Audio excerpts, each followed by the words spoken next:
Is no one here? Well, hello. This is certainly a most joyful encounter. Seeing you lifts my spirits after a somewhat disheartening trip. I wouldn't say anything's the matter, merely that I am dealing with some unexpected circumstances. I recently learned of a collector in Nashatown who, due to financial concerns, has been obliged to offer a pair of ancient coins for sale. I'm told she's a little eccentric and doesn't reply to letters, so I came out here myself to see if I could arrange a deal. I needed to come to town anyway to pick up some supplies, so I thought I'd pay her a visit on the way. Unfortunately, she doesn't appear to be home. More's the pity.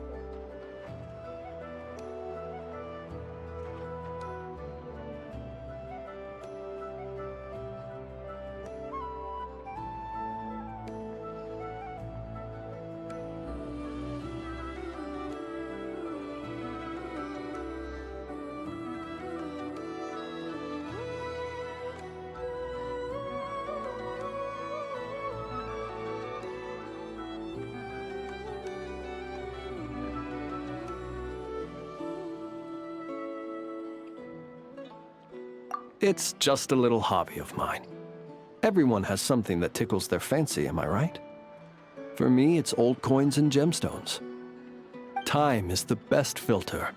Anything that can make it through the sieve of time is almost guaranteed to be of good quality. The style, pattern, and condition of a coin convey a lot of information. They can tell you, for instance, how many moons it has seen before finding its way into my hands. Think about it. A coin may have passed through 10,000 people's hands, brought them happiness or sorrow, and witnessed a multitude of moments in their lives. The weight of time it contains is far heavier than its appearance would suggest. It is a witness to the past and something that has value in the present day, which makes it more than worth collecting. These coins have been stuck in my mind these last few days. What do they look like? What stories can they tell? If I can't meet this collector, I fear all desire to return home shall desert me. Look at me, rambling on about coins without a thought for the friend standing by my side. Let me think of a more interesting topic to make up for boring you just now. Ah, yes. Recently, I purchased a beautiful azure gemstone from a Fontanian merchant. It had long slumbered at the bottom of the ocean until being recovered just some days ago. I was told it was once embedded in the sword of a champion duelist at the court of Fontaine, while another story claims it was a pirate crew's prized treasure. That's exactly what I thought. Whenever a merchant starts waxing lyrical and weaving tales, it's usually a sign that they don't have faith in their wares. Fortunately, I'm very good at appraising a gemstone's true worth, even if its owner hasn't the faintest idea what they're holding. Please, allow me to invite you to my residence once more. I have a feeling you'll appreciate the gem itself, and I'll be waiting for you.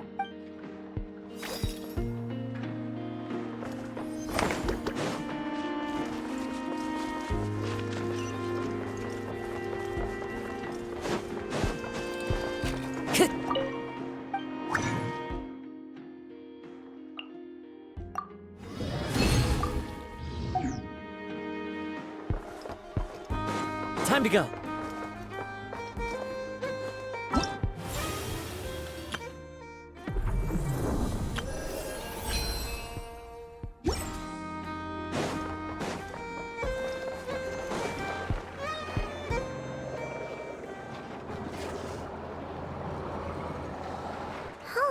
It's been a few days since we said bye to the others in Nashatown. Still no news about Rarer, though. Where could he have slunk off to? If only he was gone for good. But with all the trouble he stirred up before, there's no way we've seen the last of him. Hello! You must be the traveler in Paimon? Mr. Flynn's has been looking for you. Unfortunately, there's been a serious wild hunt attack over at the quarry. He thinks it's time to regroup and figure out a plan. The wild hunt? Oh, uh-oh. We better get over there, right away! Come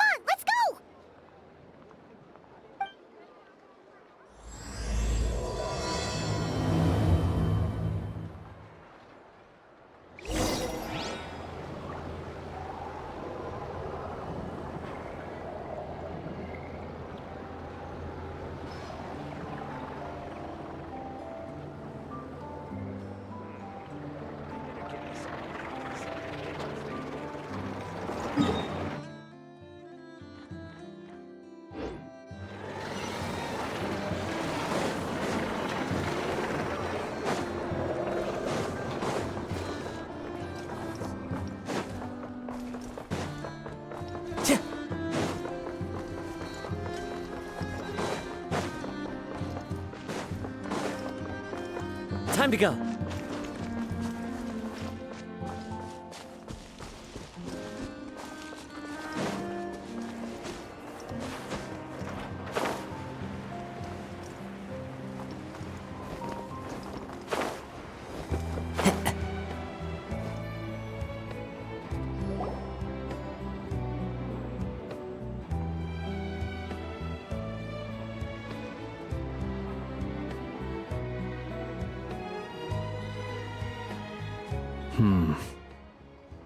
I can barely sense any Kuvaki at all.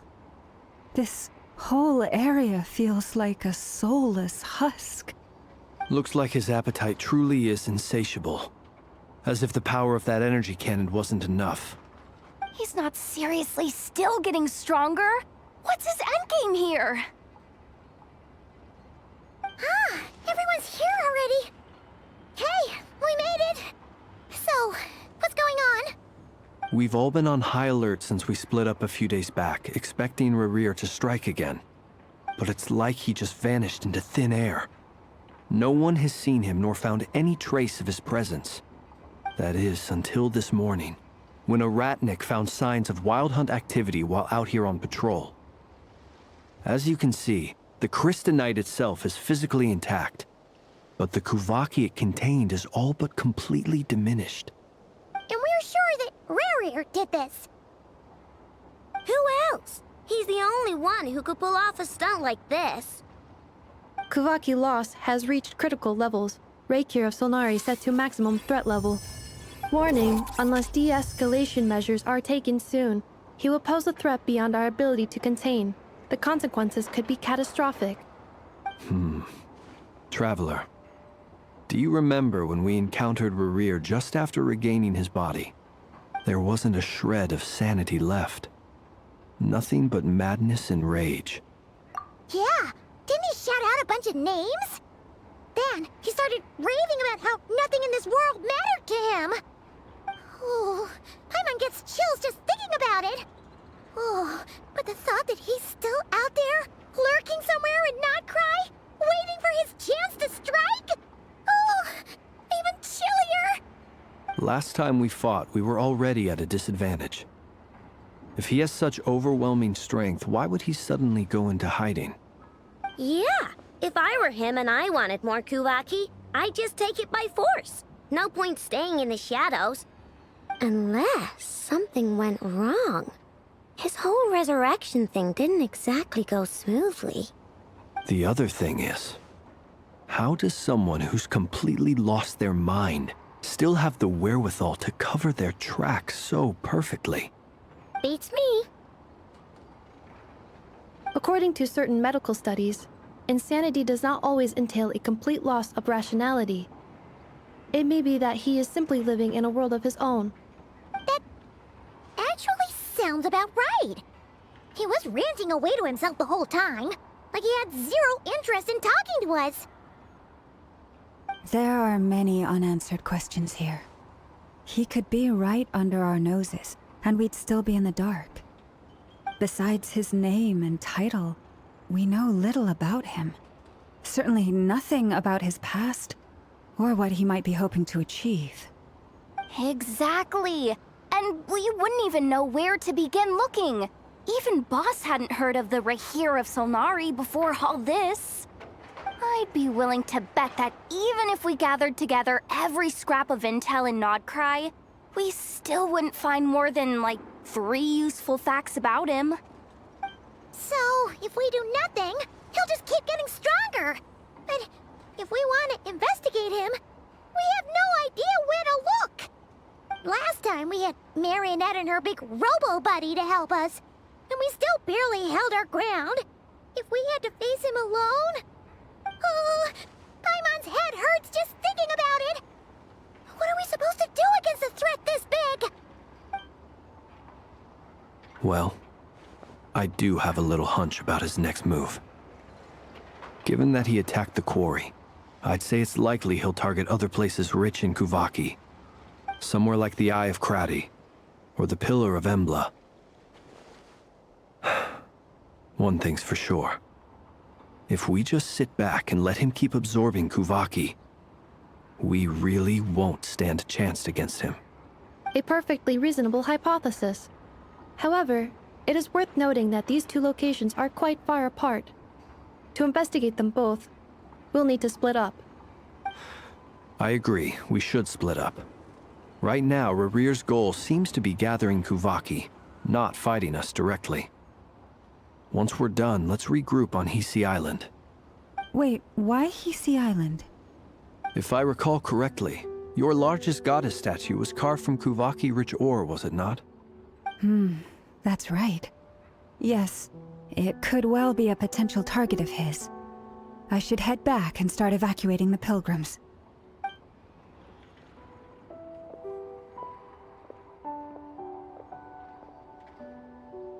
Splitting up's always gonna be risky. But I guess we don't have much choice, right? We're in a race against time here. And if we do run into Rear, what then? That's when you follow the third rule of treasure hunting. Run like the wind. Didn't you say the third rule was go with the flow?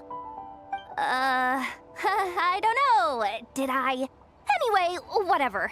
In this situation, go with the flow means go find backup. Agreed. If anyone finds so much as a trace of Rarir, do not pursue him.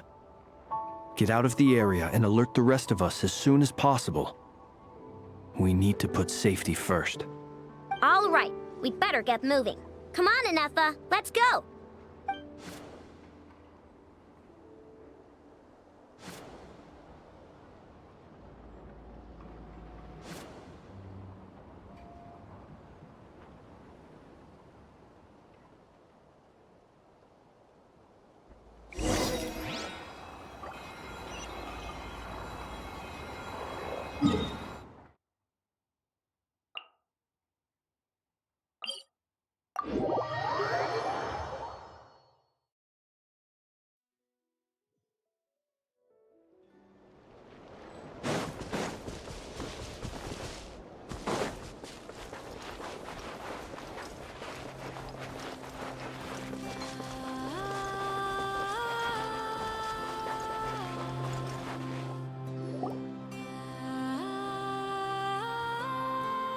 Any leads? Nope. Diddly squat. No clues to where he might be hiding. It's like he's a ghost. It feels like we're sitting on a powder keg that could go off at any second. Oh, I hate this feeling. I'd rather face him head on than be left hanging like this. So, you guys didn't find anything either? Not loving the word either. How about you, Flint's? I questioned a few Ratniki and eventually narrowed my investigation down to one suspicious individual. But by the time I got to his place, he was already gone. Almost as if he knew someone was on to him. Either that, or he's just extremely cautious and doesn't stay in one place for long. He's been biding his time for a while now. The question is, where or what is his next target? No idea. Since regaining his body, he seems to have lost all interest in the fragment in my possession. If he did still want it, he's had plenty of chances to take it. All we can do now is hope that Aino and Anefa turn up some leads. Darn it, Rarir! If you've got the guts, come face me one-on-one! Wait, he's actually here? I didn't mean it, I swear! No, it's coming from Silver Moon Hall. The Lady Kutar might be in danger. Let's get over there, quick!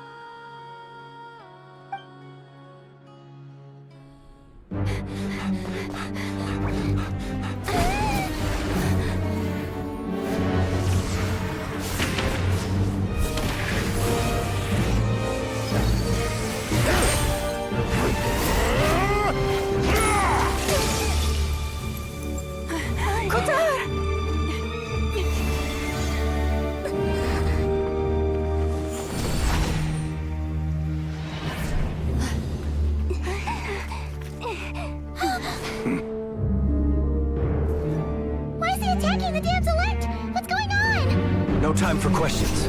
Stop him!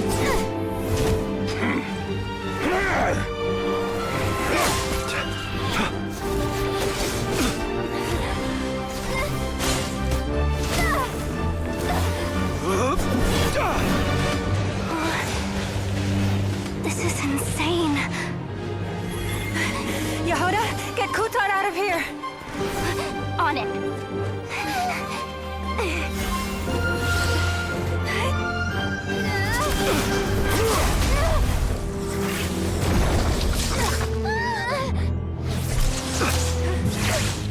Look where your feeble light has gotten you. Now, you shall plunge into darkness.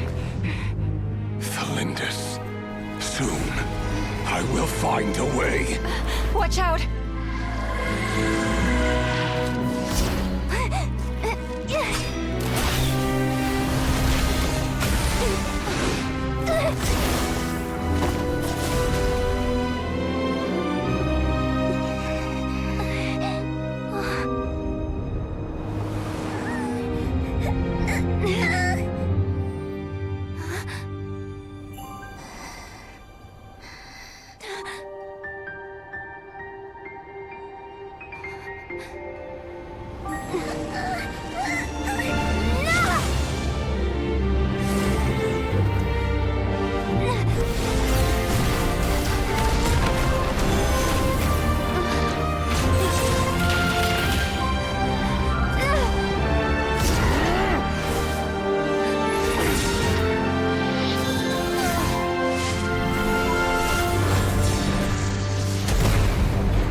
Find them.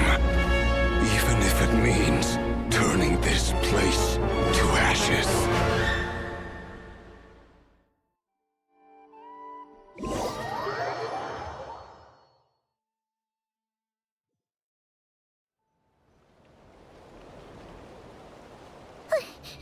That was too close!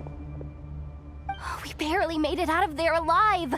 What's that guy's deal? How'd he get so crazy strong? He's a threat to this entire nation. I doubt his strength could even be measured by conventional standards. I have a question. When me and Anefa showed up, we saw him chasing after this lady like he wanted her dead. What was that all about? We weren't there for the whole thing either. They were already duking it out by the time we arrived. Yeah, we didn't see how it all started. It all escalated so quickly, we had no choice but to step in.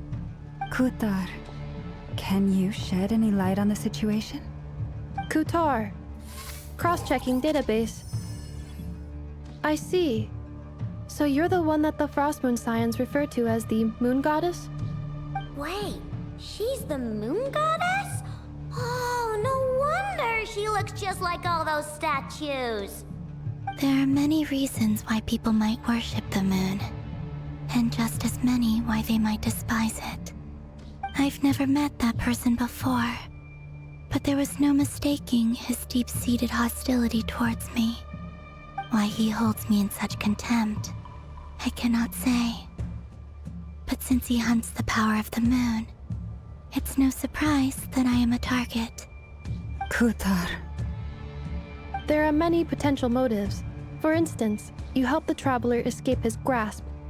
This could be his way of taking revenge. It is also possible that he covets the Kuvaki inside you and seeks to take it for his own. The list goes on.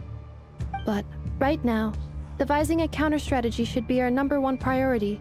The likelihood of this location being discovered is close to 100%. A counter strategy? But we don't stand a chance against an enemy like this. Surely our only option is to run. He's not gonna chase us to the end of the world, right? So as long as we can sneak out of Nodcry undetected. No, I can't say that. Come on, Yehuda, this is serious stuff. You can't suggest we all just chicken out. Running is our only option. Huh? You seem surprised, but what other choice do we have? We are facing an enemy we cannot possibly defeat in battle. Well, I mean, yeah, but still. It's not too late. I can distract him, so you have plenty of time to make your escape. Wait, what? You're gonna act as bait? Doesn't that make sense? I'm the one he's after. There's no need for you to risk your necks on my behalf. A coyote doesn't stop for bypassers while it's howling at the moon. What is it, Loma? The Frost Moon Scions have already grown accustomed to life without their goddess. My presence here is no longer essential, and this is not my home, so you needn't ask me to stay. We can't just roll over and let him get away with this. That's not our style. Yeah, we can't just call it quits after everything we've been through together. Besides, she pretty much saved my life back there. If I just ditched her now, I'd never forgive myself. We can't overlook that you have saved our lives multiple times now. To talk of returning the favor would be a little crass for my liking. But suffice to say that we are friends, and friends look out for one another. Rira's true objective remains unclear. Even if we were to sacrifice Miss Kutar, there's no guarantee he would stop. But Kutar, I know why you left the Frost Moon Scions so long ago. It was because people started treating prayer as a form of trade. They would make self-centered wishes, force you to accept meaningless offerings in return, and then expect you to perform miracles for them, as if that were their entitlement. If it were me, I might have walked away too. But I believe that time can change everything, and that sometimes it takes losing something precious to appreciate its true worth.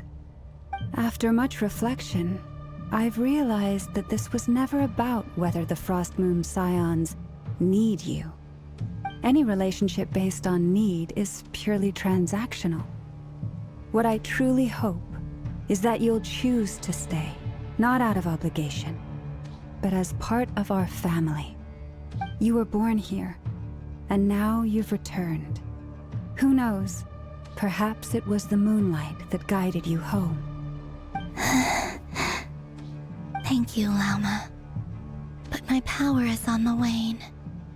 I'm afraid I will be of little use to you now.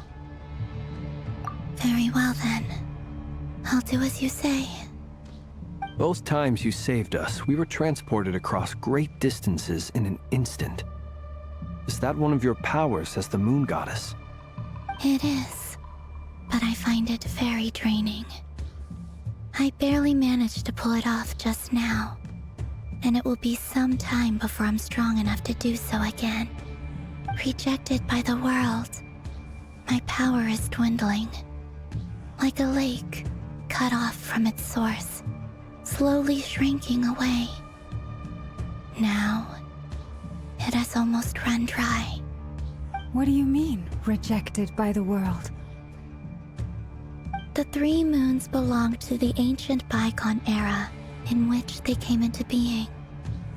From the moment I was born, the world itself has been steadily sapping away at my strength. The three moons are not one and the same. As the goddess of the Frost Moon, I cannot wield the powers of the other two.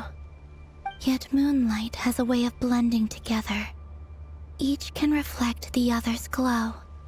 So when our fingers touched, I was able to restore my strength by drawing Kuvaki from the eternal moon's marrow. But this method of recovery is painfully slow. If only we could find the... It's the Wild Hunt! Even faster than we expected. We'll have to finish this conversation later. See how those Wild Hunt creatures are running away from us. They're likely just a scouting party, which means Rerir won't be far behind. Then what are we waiting for? Let's get the heck out of here!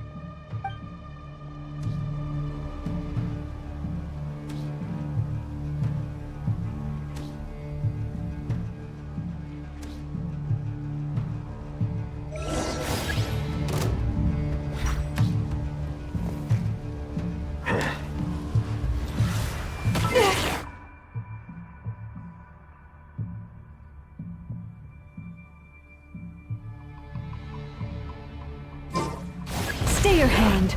Taurus, protect us for the everlasting. Agree. Be silent. Close your eyes.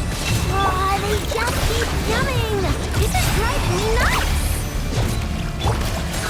The rear's closing in on us. We need to pick up the pace.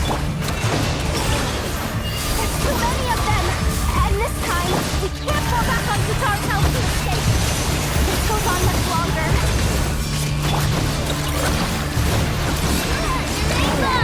Installation chamber deployed. Preparing for gust up. With one heart, we pray. The long, sweet tales.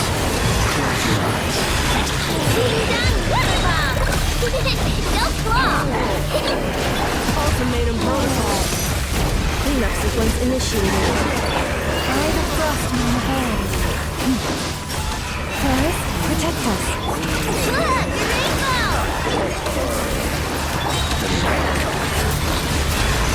Close your eyes. Silent. With one heart, we pray. Preparing for dust up. Shooting down water bomb!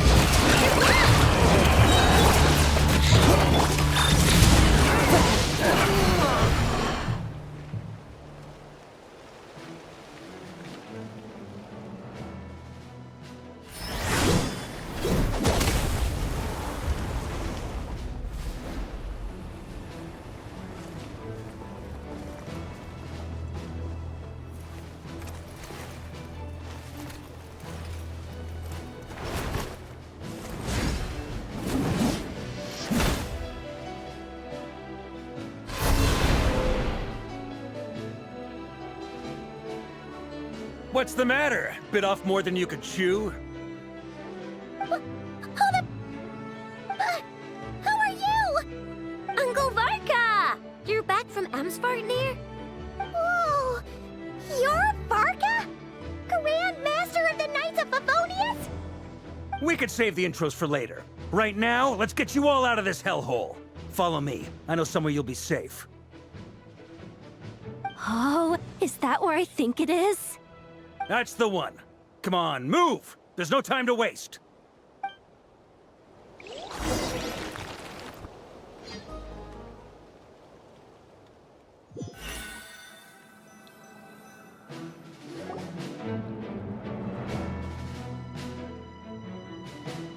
Wow! Where are we? This is so well hidden. Well, that goes without saying. This is the Knights of Favonius' meeting place in Nodcry, and a contact hub for the Northern Intelligence Network, aka the Black Market of Intel. No matter what faction you're with, it's the place to buy and sell information. Their headquarters are in Nodcry, but they've got contacts in every nation.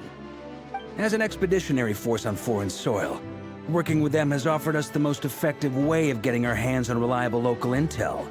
This is where we meet, so naturally, it's secure. Anyway, where were we? Folks from Nodcry should be pretty familiar with me by now, but I believe this is the first time we've met. Allow me to introduce myself. I am Varka, Knight of Boreas, and Grand Master of the Knights of Favonius. We've heard all about you.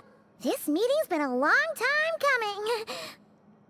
You look way younger than Paimon expected, but you definitely have that Grand Master vibe. Well, I'm no spring chicken. Just not showing my age yet. Definitely feeling some of that back pain today, though. Rushed back from Amsvartnir without a wink of sleep, only to get right into another fight with that freshly revived maniac. Another? You mean you fought him before? Yep. He wasn't nearly as strong back then, but he was still a formidable foe. I brought some of the knights along to give him a little surprise, but he saw us coming from a mile off. My squad took heavy injuries, and I barely made it out alive myself. We knew it might have been our last chance, so we staked everything on it. But still, it wasn't enough to stop him. I tried tracking him down afterwards, but he didn't leave a trace. Even in his unhinged mental state, he's as cautious as any trained operative. So, I decided to come find you. And as luck would have it, turned up to find you being ambushed by the Wild Hunt. The rest, you already know. Is that why he's been frantically absorbing Kuvaki these past few days? Because he sees you as a threat? Maybe I'm part of the equation, but even if I weren't, I'm sure he'd still be gathering power. He's clearly working up towards something. Note to self, Uncle Varka's strength rating officially upgraded. Guess it's my turn to ask questions now. So, what exactly has been happening in Nodcry? Why is the Wild Hunt returned in humanoid form? And why is it after you? That's a long story, but I'll try to make it quick.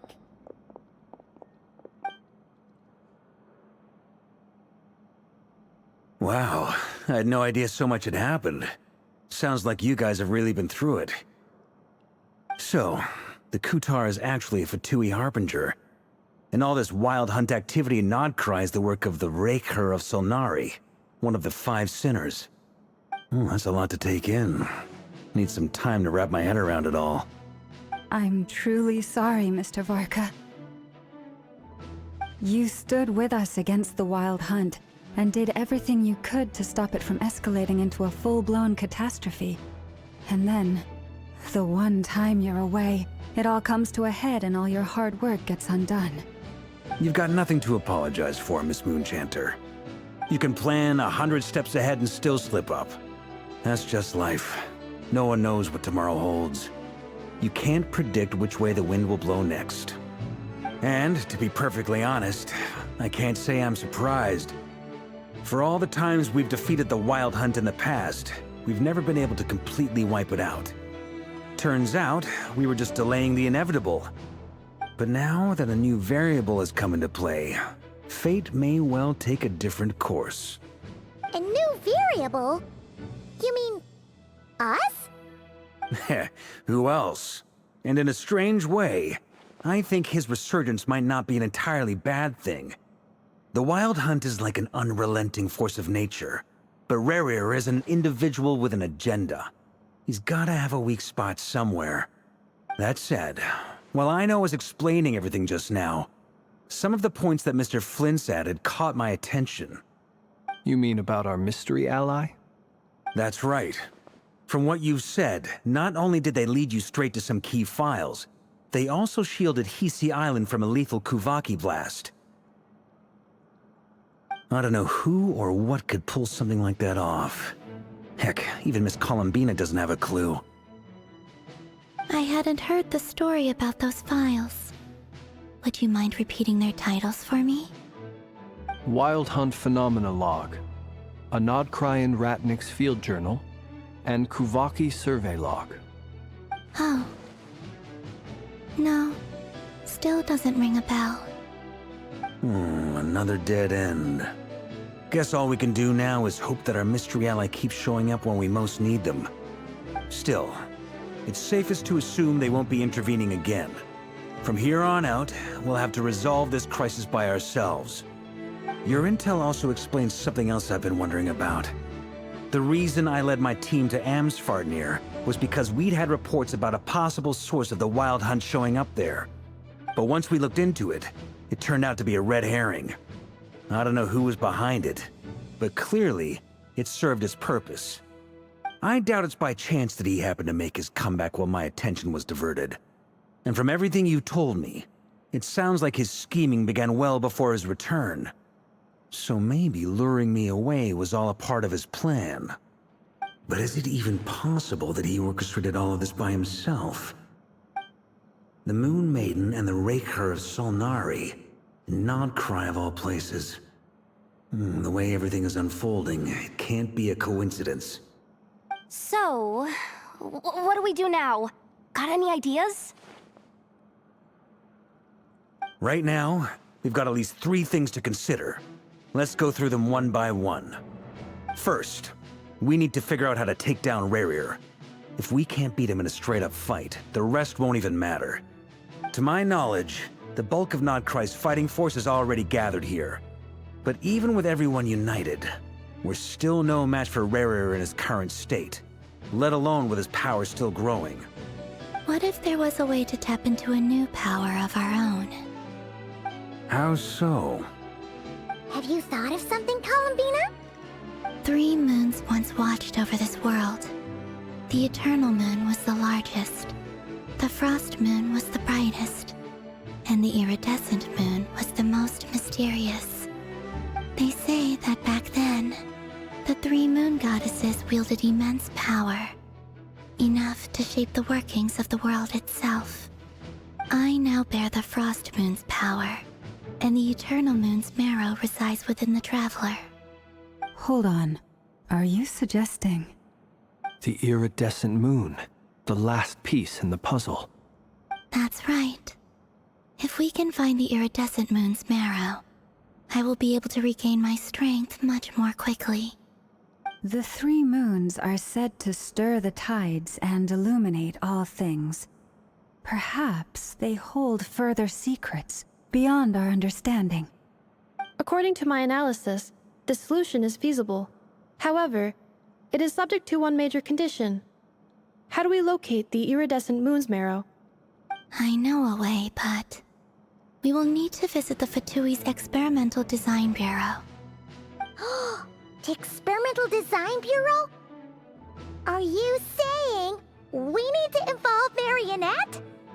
Yes. I must speak with Sandrone. It's a long way from here to the Experimental Design Bureau. There's a high chance you'll be spotted. You shouldn't go alone. Then that's settled. Next up, our second priority. Somehow, we need to figure out Rarir's end goal. As you saw for yourselves, when he was still in his wild hunt form, everything he did was for the sake of recovering his body and resurrecting himself. His first act since then, after laying low for a while, was to try and assassinate this young lady. People's obsessions often reveal their greatest vulnerabilities. There must be a reason why he despises the moon so deeply. Perhaps it sheds some light on his title, the Raker of Solnari. The Wild Hunt has plagued Nodcry for centuries now. If we want to stop it for good, we have to get to the root cause of what's driving it. It's true. We still know very little about him. If Kuthar hadn't given us that lead, we wouldn't even know his name. But where would we even start? I doubt even the Intel Queen of Nodcry has a clue, and she has info coming out of her ears. Oh? That's a rather hasty conclusion for someone who's so painstakingly meticulous when it comes to dealing with machines. She heard me.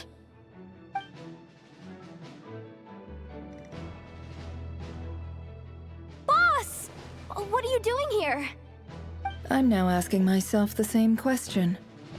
I received a letter from a humble knight of Favonius, requesting a meeting to discuss a major business deal. But it looks like this humble knight had something else in mind. Details, details. Miss Neffer, the important thing is that you've arrived at the perfect time.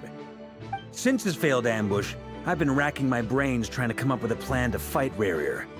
Given the severity of the situation, I think it's fair to say that our only chance lies in uniting as one. And I'm talking all the factions in Nodcry. We can't do this without the Curatorium, but I knew it'd be a tough job to win you over. So, I took the liberty of reaching out for a little chat. Wait a sec. How did you even hear about this place, Neffer? Didn't you say this is meant to be the Knights of Favonius' meeting spot? And a contact hub for the Northern Intelligence Network? And isn't it supposed to be super hidden? You really think he could have gotten settled in Nodcry without my help? Besides, I'm the one running this gig. Of course I know where the meeting place is.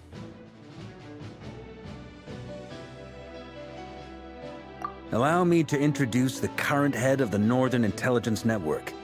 If it's intel you're after, she's your woman. Pretty much seen and heard it all. Please spare me the flattery. Let's cut to the chase. Seems like you've run into some trouble, huh?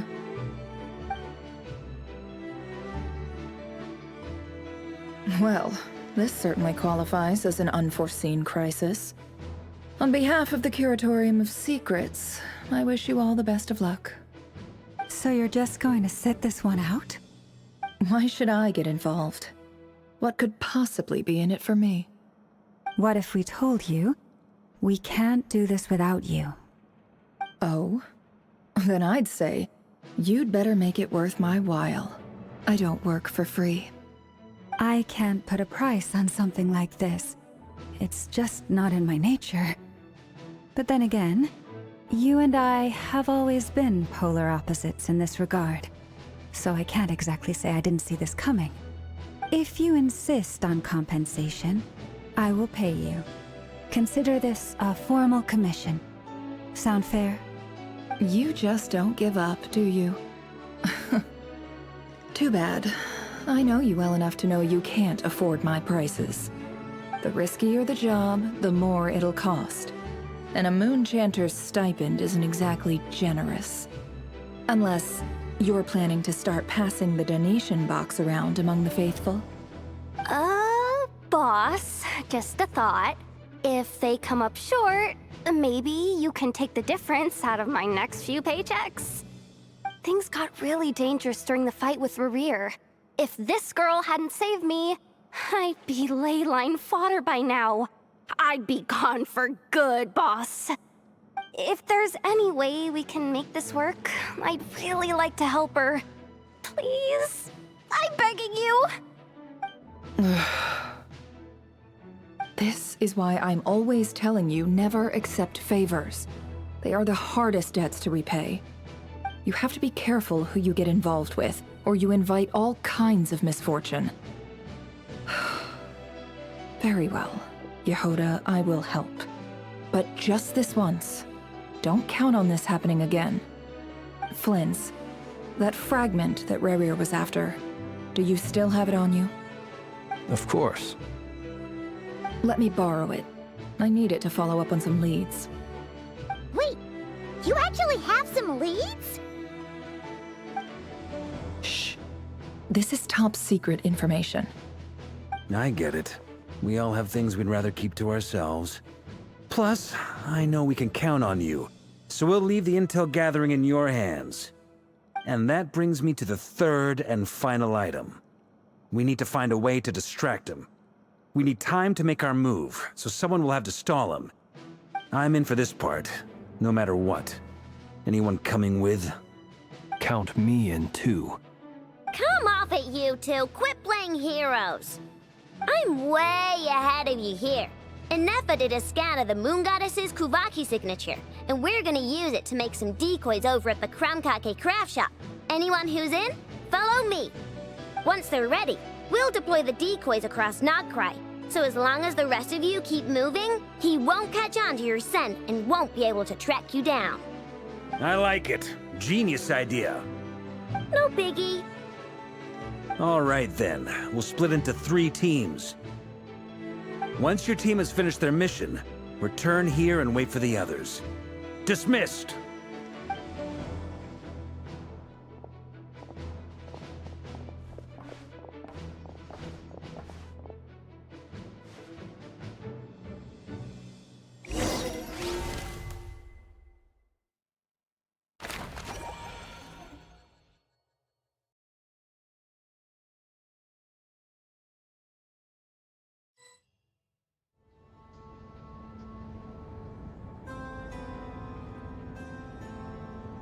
Lady Damselette. Wait, and you two? What are you doing at the Kuvaki Experimental Design Bureau? We've been doing our best to mind our own business lately.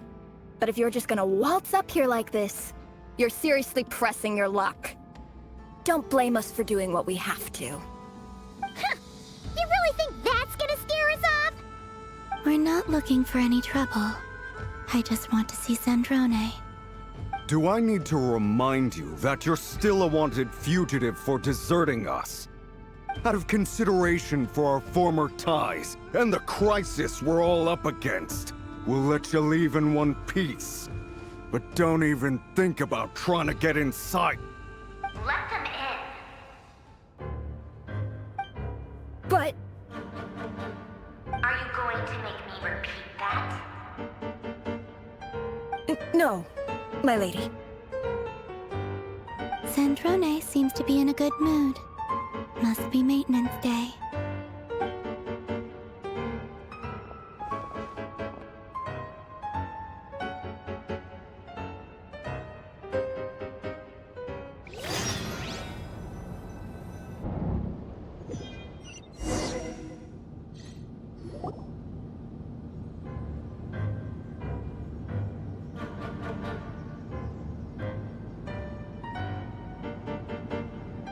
So tell me, to what do I owe the honor this time? Actually, before you answer that, just so we're clear, we're not colleagues anymore, Columbina. I don't owe you anything. I promise it's nothing big. It seems like you've gotten the wrong idea here. The only reason I let you in was because I was bored. It seemed like a way to kill some time and satisfy my own curiosity. Whatever miscalculations I may or may not have made in the past, I haven't lost the plot enough to even consider sticking my neck out for your sakes. I'd like to speak with Arlecchino. What? Huh? You mean the knave? I'd like to speak with Arlecchino. Is she in Nodcry? No, she's not. Once the work on this facility was completed, she went back with the Rooster and Regrator. The only ones in Nodcry are me and... What is it you need to speak to her about anyway? Rerir is hunting me. If I'm going to face him, I must first retrieve the lost moon.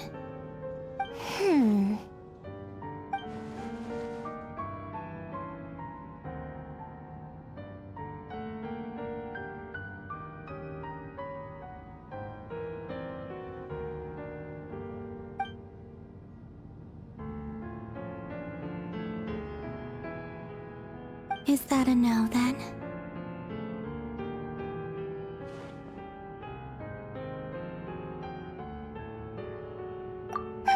As if I need reminding. I was this close to settling things with him before someone decided to whisk me away to their weird little garden. Have you held any tea parties lately? Tea parties? Yeah, obviously. You don't seriously think we'd pack it all in just because you aren't here. If anything, they've been more eventful than ever. Just me, Arlecchino, and a bunch of insolent, insensitive guests who won't stop asking where you've gone. Oh, they've been a real joy. I bet you served them the worst tea you have. Just like you used to do to me when I upset you. Who cares about how good the tea is when there's no one around to drink it? I keep losing people. First Rosaline, now you. I'm running out of people who can make me laugh. Honestly, what could be more ridiculous than a multi-centenarian goddess who's only ever had the plain herbal tea she received as offerings? You'd always brew a different type of tea for me each time. Was it really just to see how I'd react?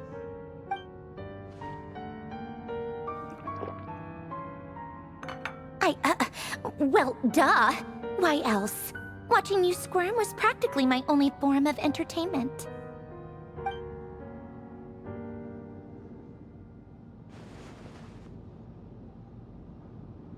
Oh, yeah. And Capitano sometimes used to bring Tartaglia around, too. But I guess we won't be seeing him again. Well, I guess we are overdue for a get-together. Polonia! Have Febronia pass a message to Arlecchino for me. It's time for tea. Will suffice. Pass along a message for me, too, if you would. My body cannot contain the marrow of 2 moons, so I'll be leaving one of them in her care. Excuse me? Who said you were on the guest list? If my tea meant that much to you, maybe quitting the Fatui wasn't your brightest move.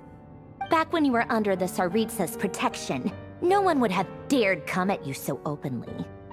But that protection didn't come for free. In fact, I paid dearly for it. At the end of the day, It was just another transaction. I just got tired, that's all. I never wanted any part in their grand ambitions, and I've had enough of being treated like a bottomless supply of power. It brings back memories from the old days, when I was still worshipped as the moon goddess. Centuries on, it may be a different group of people, but I see the same greed in their eyes. I figured you'd leave eventually. You didn't have as much of a reason to stay as I do. The Tsaritsa gave you shelter and protection, but that was it. Nothing more, nothing less. Meanwhile, the Fatui demanded everything from you in return, until it was more than you could bear. I get why you left. And frankly, I have no interest in dragging you back just because the higher-ups told me to. But if you keep hanging around with this riffraff, the next time we cross paths, we might be enemies for real.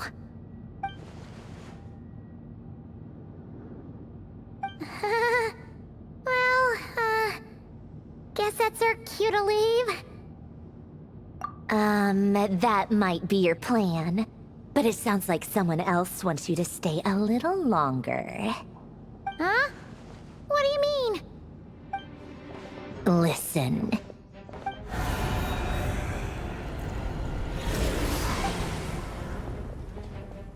My lady, it's the Wild Hunt. A horde of monsters is headed straight for the facility.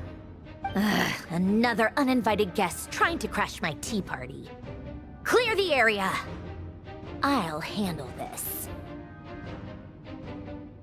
Wait, what? You want us to leave you here by yourself? Huh, you'll be lucky to make it out of this alive. You really think you can afford to worry about me? Go on, get out of here. You may have stopped Polonia from crushing him last time, but I've made sure that won't happen again. The entire Experimental Design Bureau is rigged for war.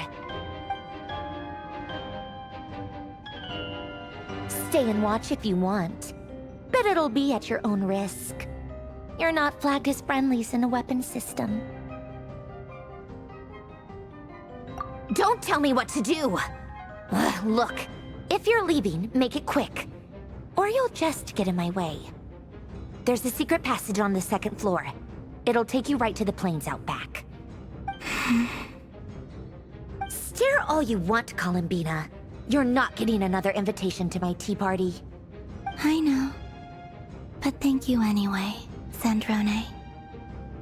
This is exactly why you shouldn't hang around with those people. All their melodrama and sentimental nonsense is rubbing off on you.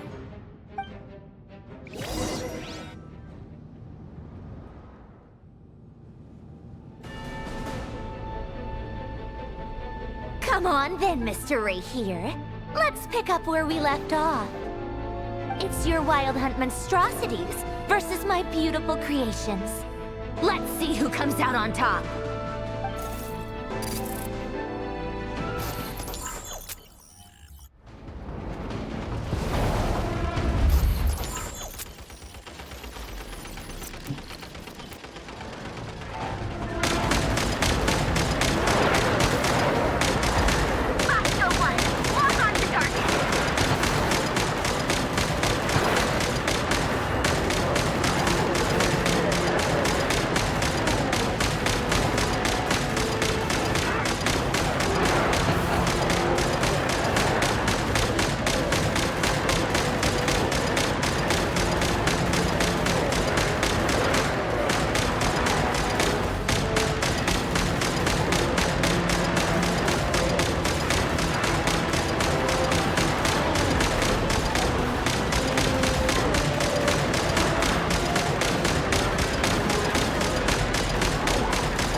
Livonia! Get him!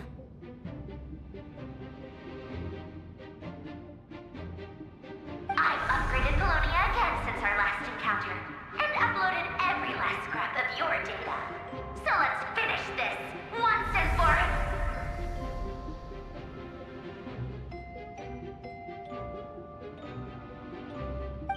She's not here. Where did she go? Hey! Over here, you big... Curse it, Moon. Go. Keep searching. She cannot have gotten far.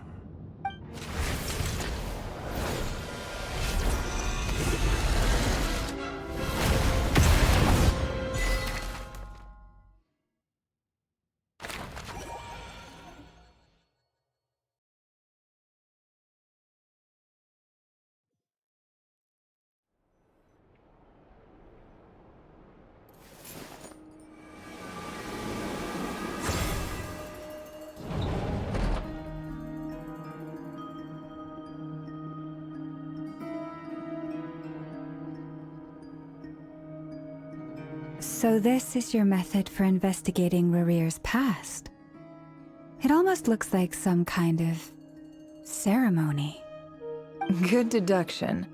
But it's quite a different affair from what you're used to with the Frost Moon Scions. Whoa! First time I've ever been in here. Boss always said it was off limits, so I pictured some kind of creepy dungeon. But it's actually kinda nice. Oh, I guess this must be Sumero decor? That's where Boss is from. And that nice shopkeeper who sold me my treasure compass. I'm not sure exactly what you've got planned, but it looks like you're all set. When do we begin? Whenever we wish. But for some reason, I've got a feeling this isn't going to end well. I've never faced Rarir myself, but from what you've told me, his power is beyond anything I could imagine.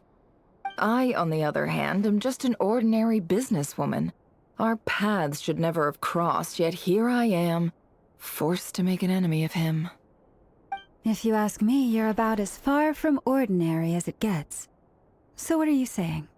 You're getting cold feet? Once I take a job, there's no backing out. Still, I have to ask myself if the power I'm relying on will even work on an opponent of this caliber. And also how to make sure I come out of this alive if things spiral out of control. Death is the one thing we can take for granted.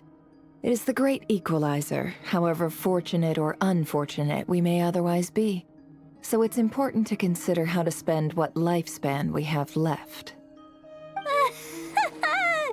Come on, boss. Lighten up. Quit talking about death. It's bad luck. For once, I agree with you. When you're up against a foe like Rarir, there's no such thing as being too prepared. Is there anything I can do to help? That won't be necessary. I've already made up my mind. Time to cash in a precious favor I've been saving for a rainy day. Yehoda, I need you to find someone for me. The sooner the better. Eh? Find who? That shady merchant who sold you an overpriced treasure compass the other day. Come on, boss. You're pulling my leg again. In what way is she shady? She showed up when I was completely lost and sold me a neat little gadget that was exactly what I needed. Trust me, she's a good person. Anyway, I know who you're talking about. Don't go anywhere. I'll be right back.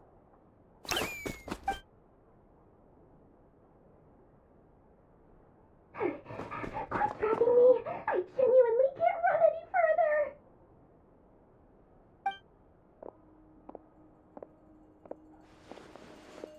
Hey, aren't you? What is it? What's the big rush? You dragged me out of a dream where I was literally swimming in Mora. I'm charging double my usual attendance fee. See, look how easygoing she is. After that rude awakening, she could have completely snapped at us. But instead, she kept it together and just asked for an extra fee. Dori Sangama Bay? I never would have pictured you two doing business together. If you want to make it big and not cry, it's all about connections. Lady Nefer just so happens to have a lot of intel that interests me. And she also did me a big favor in the past. It was back when I first arrived in Notcry. My trusty assistant, the genie in my lamp, had an adverse reaction to the Kuvaki and fainted.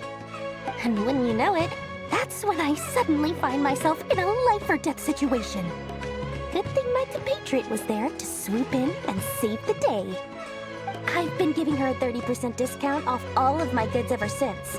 Now, so that no one here feels left out, I'm willing to extend a 20% discount to fellow friends of Boss Nefer.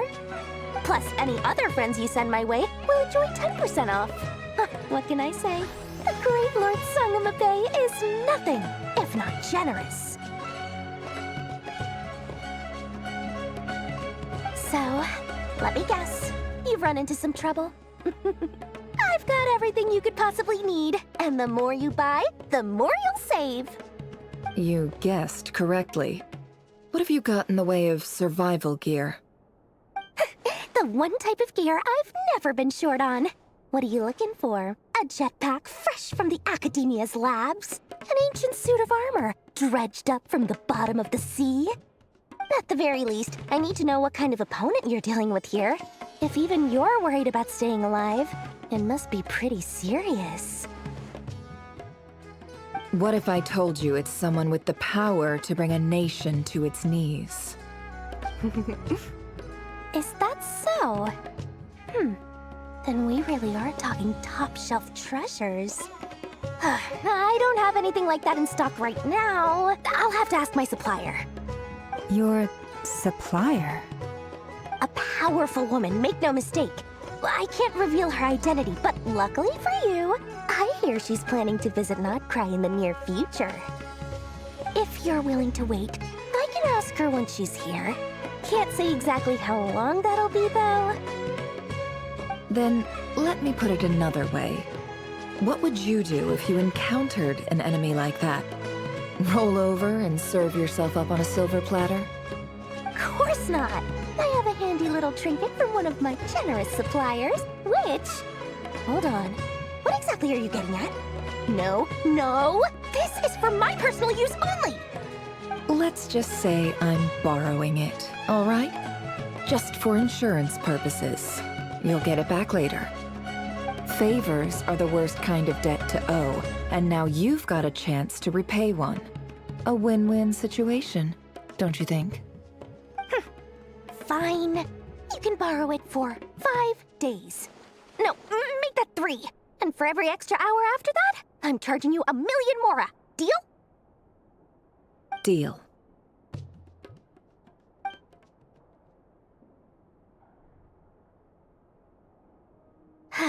What a way to start the day. Now, was there anything else you wanted? Or can I go back to bed now?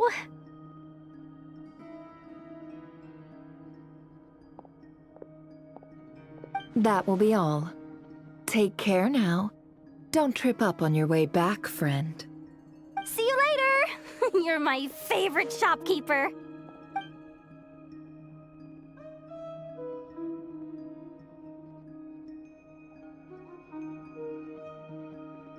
Excellent. Everything is well and truly ready. The ceremony can now begin. After initiating the ceremony, your minds will follow me wherever I go. You will see many strange things in your mind's eye. So remember, don't be frightened, and don't make a sound.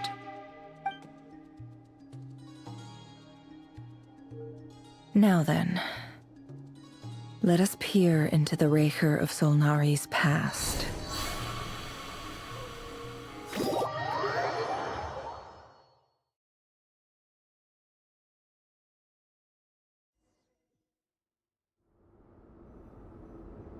I made it. I don't recognize this style of architecture. Must be Conrian. Simple furnishings, table and chairs. It's a more ordinary house than I might have expected. Looks like the fearsome Raker of Solnari came from surprisingly humble beginnings. Unless this passed for luxury in Conria. Unlikely. It was said to be a very prosperous nation in its heyday. Anyway, I'll keep exploring.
Hi, Rivier. Since you're working extra hours tonight, I thought I'd keep myself busy by checking out that new kebab shop. I've heard good things about their menu. I'll test it out, and if it's as good as everyone's saying, let's go back together sometime. P.S. New stash from the Universitas Magistrorum. I brought some goodies home. A few teacups and a pin rack. Hope you like them. They didn't sign their name, but they must have been close. Sounds like they were living together.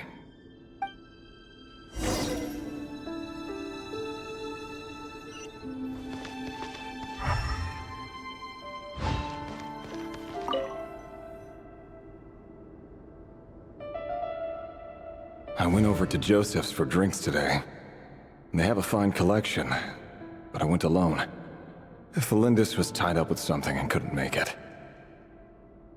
Joseph asked why I came alone, but I didn't really have an answer. He then went on to ask about other things.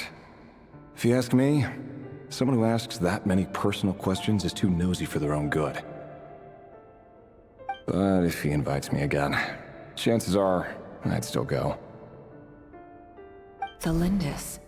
That's the same name Rerir mentioned. Crane imports keep falling. If things don't pick up, we'll soon be back to meat and mushrooms only. Honestly, I'm not a huge fan of that new type of mushroom everyone's been into lately. Didn't it start out as a lab-grown variety? I heard it's even mildly corrosive. Seriously, why would you even eat something like that? I don't care if it's an impressive feat of alchemy. That just isn't the kind of thing I like to eat. Grain has to be imported, and they're eating a diet of mostly meat and mushrooms. Could it be because Conria is underground, so it doesn't get much sunlight? That would explain why they use so much stone in their buildings. They even use alchemically modified strains for food. Seems like the people of Conria don't have many options when it comes to dining. I've just about saved up enough now. Time to buy it and keep it somewhere safe. Making a big purchase. I wonder what it is.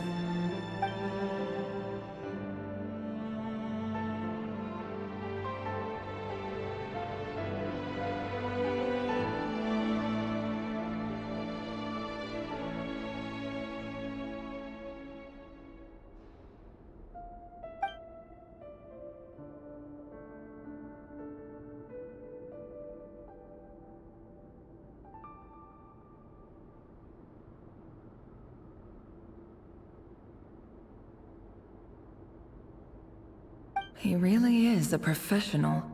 No wonder he's so good at covering his tracks. Despite what he's become, it seems like he's retained certain habits, at least in this regard.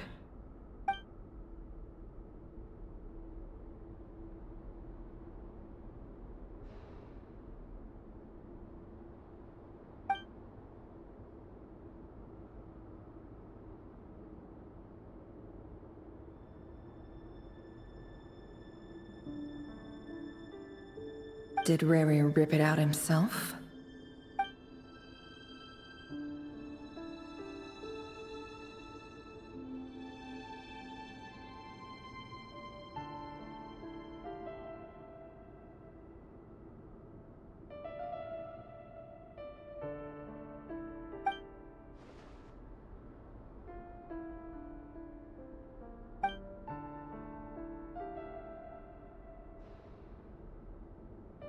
Before I met you, I was convinced that my heart was nothing more than a stagnant pool. The burial place of a fallen moon. A withered, windless grove where the waters rested forever unrippled. It was you who helped me see that my heart hadn't entirely withered away. That it could still beat to the rhythm of love. This is just trivial sentimentality from the looks of it. Why would he go to the trouble of hiding that? The burial place of a fallen moon.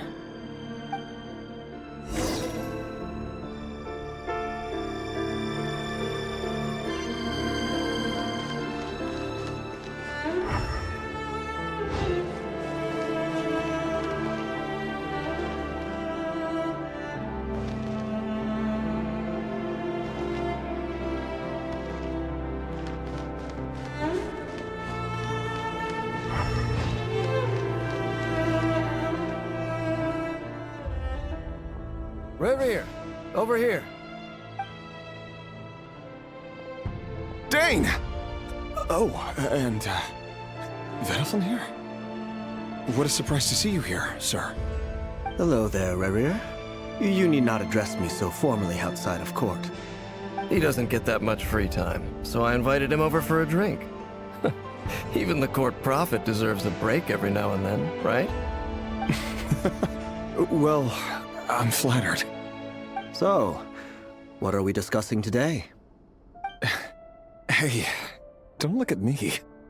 As far as I see it, we don't need an excuse to have a few drinks. Come on, don't give us that. Didn't you say you were about to pop the big question? How's that coming along? Who'd have thought the great Twilight Sword was an even greater gossip? I just didn't expect you to be the first one to settle down and get married, that's all. Yeah. If you told me that a few years ago, I wouldn't have believed you either. So, are you planning to come clean about your job then? I'm guessing you still haven't told her. Sure, I'll have to tell her at some point. But I'll need to pick the right time and place. To be honest, I have no idea how she'll take it. Come on, stop being such a pessimist. For all you know, she could be thrilled. I bet she'll be much more impressed by your actual job than the one she thinks you're doing now. A member of the King's Guard. Quite the cover story. Does the king himself even know? Of course he does. Anyway, enough about me. How have you been? Me? Same old, nothing much to... Huh? What's up, Fed? It's nothing. Vedifulnir, Daneslif's elder brother. Renowned throughout the court of Conria as the Visionary, and said to possess a wisdom far beyond the reach of any ordinary man. And yet, despite the gulf between us, he seems to have something to say about me. Does he even know me? Does he see me as a friend of his brother, or just another of the Vinster King's blades? Why did he react so strongly? Was it really to do with what we were talking about? Brown, curly hair and brooding blue eyes. So this is what Rerir looked like back in the day. Perfectly normal. No different from anyone else. As frightening as this monster is in the present, there's something even more unsettling about seeing the human he used to be.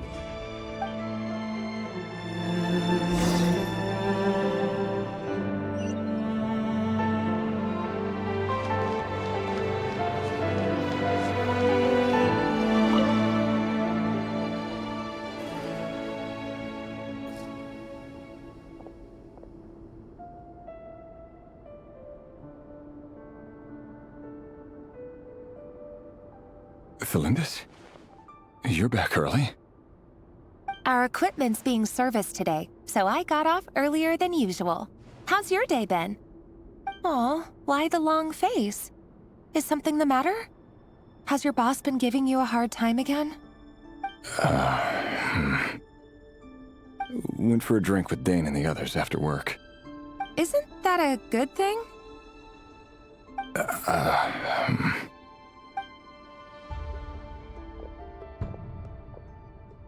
Vedifulnir showed up today, too. You know, Daneslif's older brother. Ah, Mr. Vedifulnir. Yes, I've heard of him. They say that everything he says ends up coming true.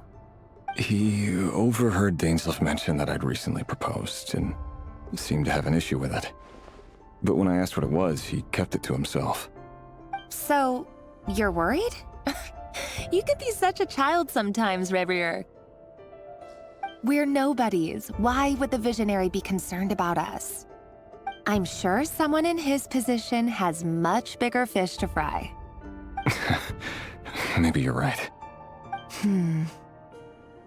You worry too much, Revier. We've been together for ages now, and everything's been going so well, has it not?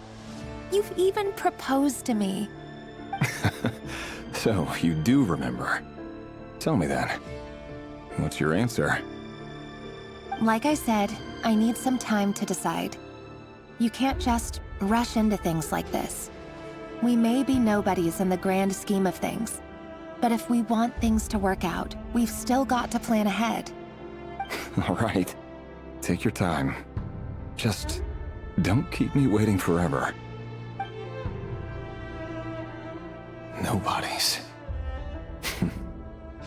Sounds about right. In the eyes of people like Vedifulnir and Daneslif, what do we matter? Can someone whose gaze is so fixed on a far-flung future even see the present clearly? Besides, the dynasty's fate rests with the king and his inner circle. Whatever I do, it won't make much difference. Meanwhile, every idea they come up with, every decision they make, it affects everything. These days, the king is lost in his research, and the purge of the Crimson Moon bloodline grows ever more intense. The opposition tried to speak out, but nothing came of it. And I'm under no illusions as to why. Because we eliminated them and got rid of their bodies. A man can have 1,000 reasons to carry a sword, but there are few good excuses to use it. Yet the king has never even considered a gentler approach, and he never will. What becomes of someone who kills on another's behalf? Can he ever find true peace?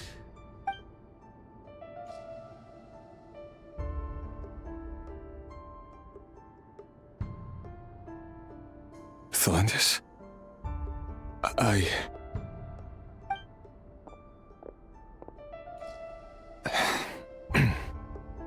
It's nothing. You were right. Fate has never smiled upon nobodies like us. But by the same token, it's unlikely to bear a grudge against us either. There's no reason we can't keep living happily together, cherishing the simple joys of each day as they come. See?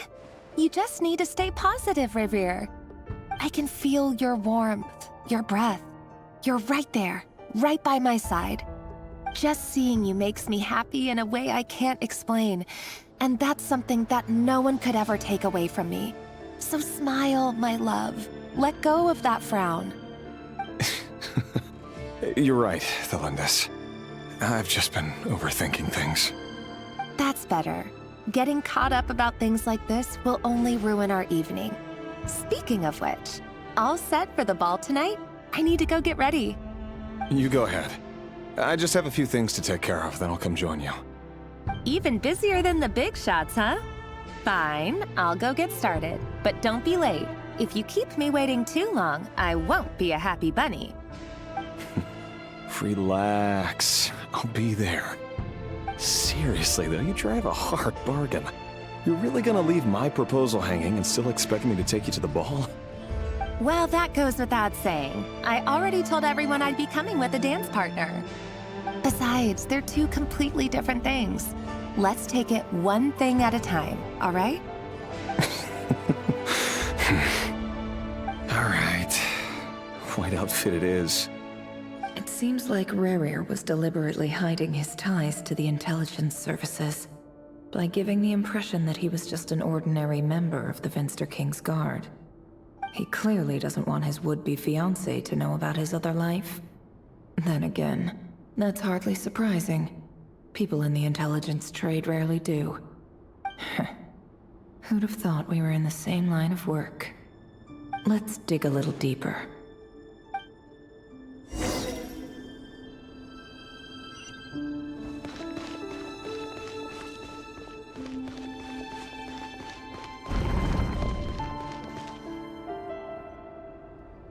Our last operation was a resounding success, and all thanks to you, Rehir of Solnari.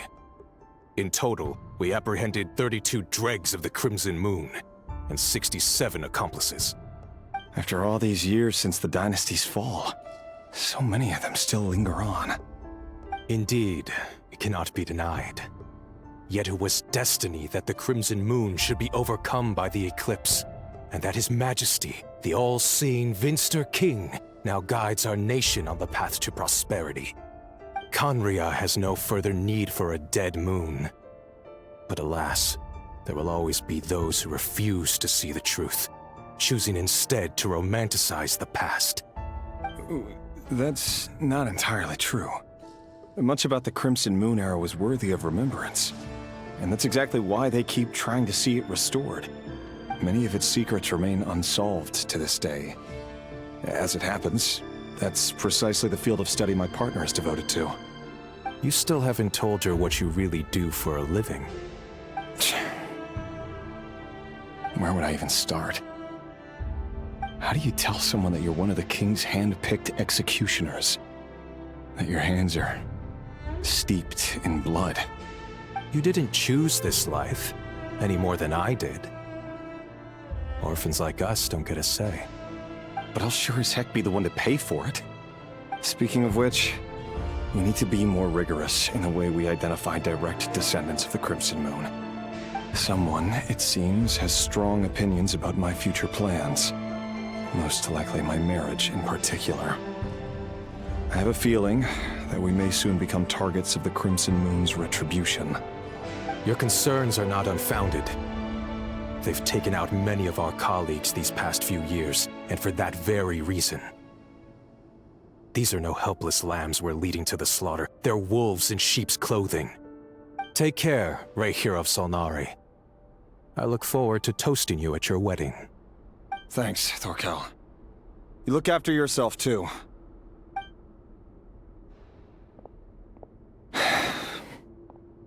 Thelindis, I never wanted to keep this from you.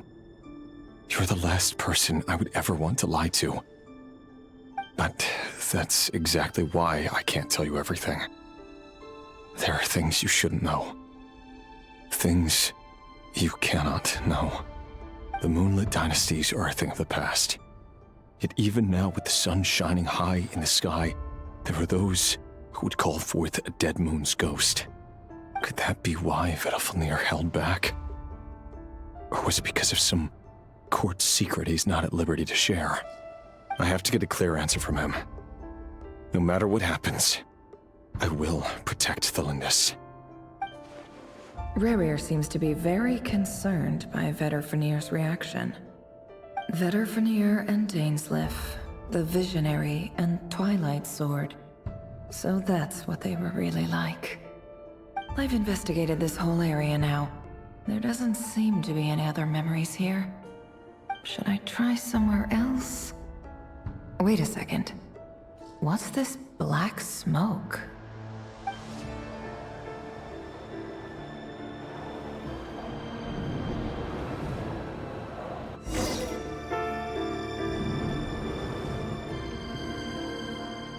So, he's late after all. Just you wait, Rerir.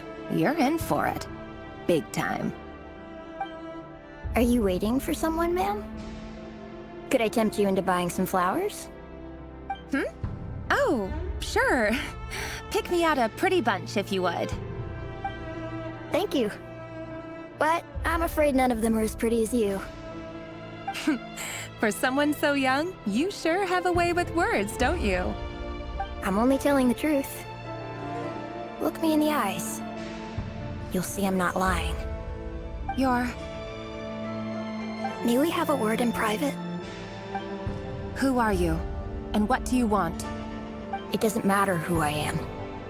Too many of our kind have fallen lately, so I decided to take the risk of reaching out. Not long ago, the Rehir of Solnari led an assault on one of our strongholds. We suffered many casualties, and many who came to our aid lost their lives as well. Sorry, I don't know why you're telling me this. And I don't want to get involved. Wait, hear me out. This time we finally got a clear look at his face and learned his true identity. His name is Rerir, and he claims to be one of the King's guards. What did you say? A cruel irony, isn't it? The man you're set to marry leads a double life as a brutal executioner. But surely, you must have caught a whiff of the blood on his hands. Why are you telling me all of this now? Simple. It's because... How strange. Rerir was nowhere to be seen in that memory. It clearly belonged to the Lindis. Rerir couldn't possibly know what happened if he wasn't even there. Why would her memories appear in his fragment? The ceremony won't last much longer. I think it's time to call it a day.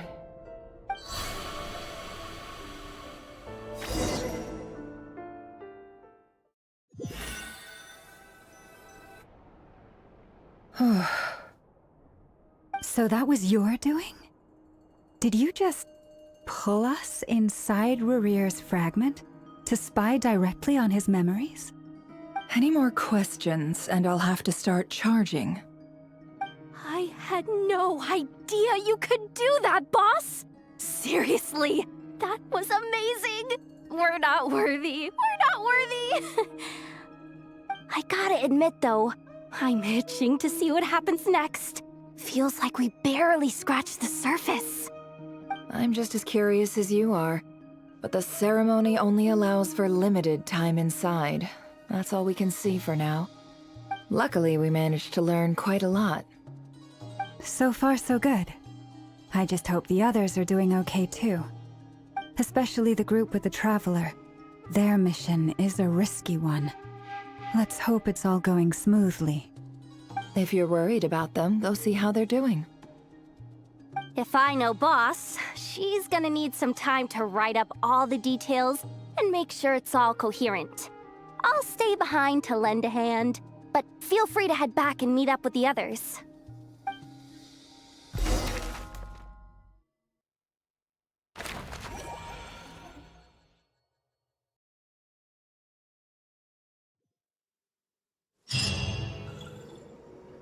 Oh, they've been prowling around for nearly 2 days now. These things just won't quit. Oh, they might not have seen his this yet, but with them constantly sweeping the area, our way out is completely blocked. Oh, that's never gonna work. One little slip up and it's game over. If they spot us, they'll run straight back to Rare.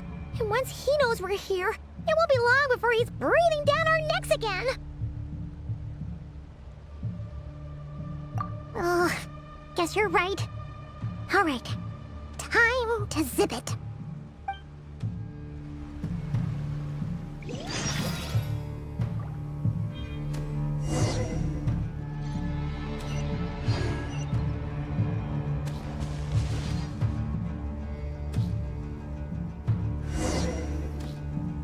Oh, they've been prowling around. Oh, they might not have seen us yet, but oh, that's never gonna work. If they spot us, they'll run straight. Oh.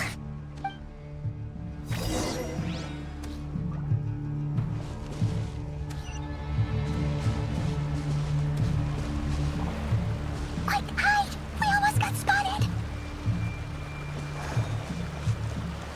Phew, that was a close call.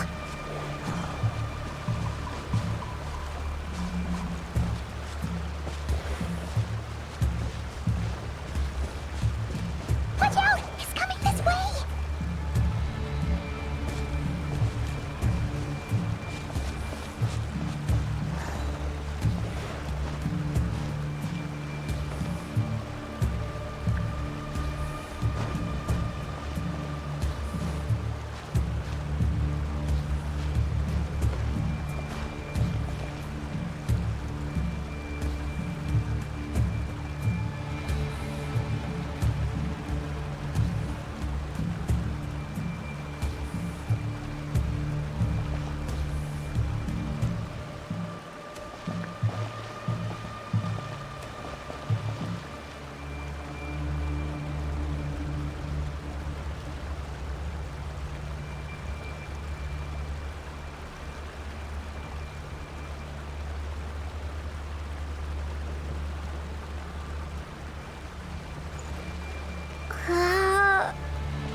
Taking a stroll in the middle of a downpour certainly rouses the spirit.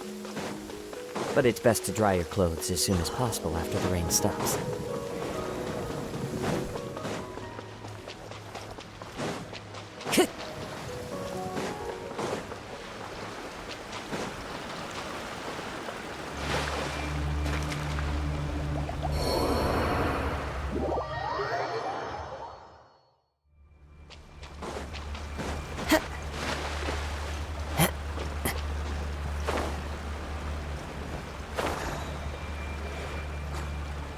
Oh, they've been prowling around for nearly 2 days now. These things, they might not have seen us yet, but them constantly sweeping the area, our way out is completely blocked. Oh, that's never gonna work. One little, if they spot us, they'll run.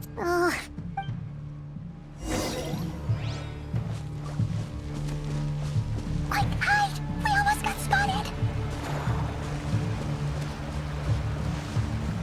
Phew, that was a close call.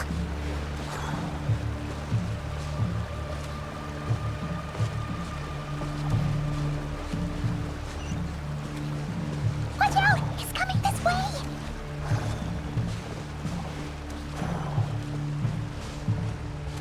Keep going. We're nearly there. This is the final hurdle.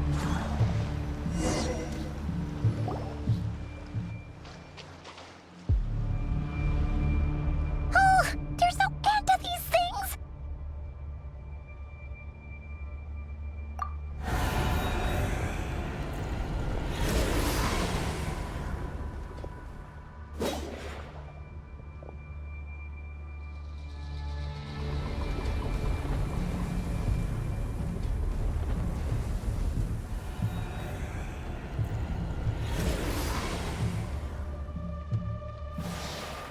Fire. Fire? Wait, what's that smell? Oh no, there's a fire!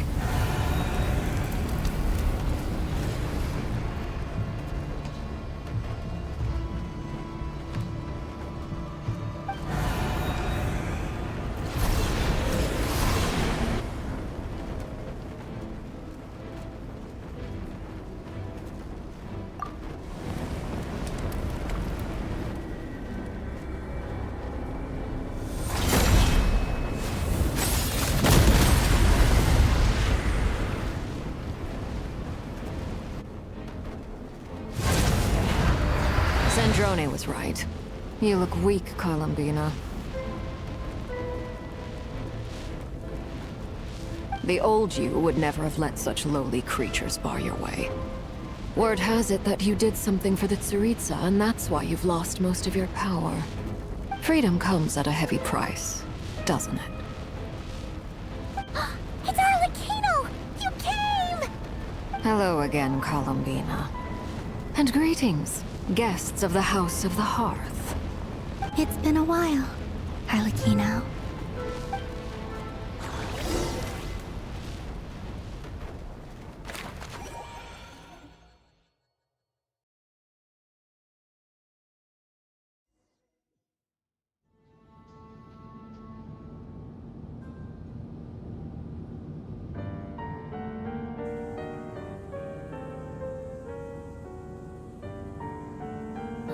Stupid right here of stupid Solnari. Ugh, whatever. I've got all the data I need. Next time we meet, you're finished.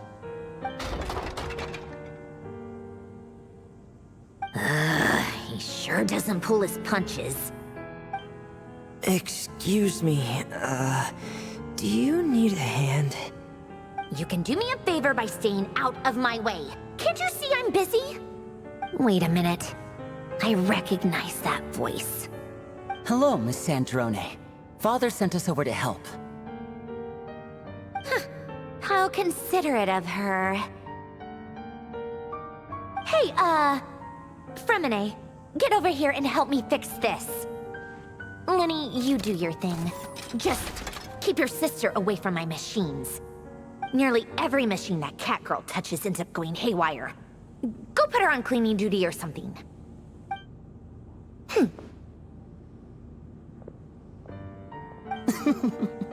Then let's start downstairs. Fremine, we'll leave this place to you. You've got it. Wait a second. Pretty sure there's still some tea in the cupboard. If you want some, you'll have to make it yourselves.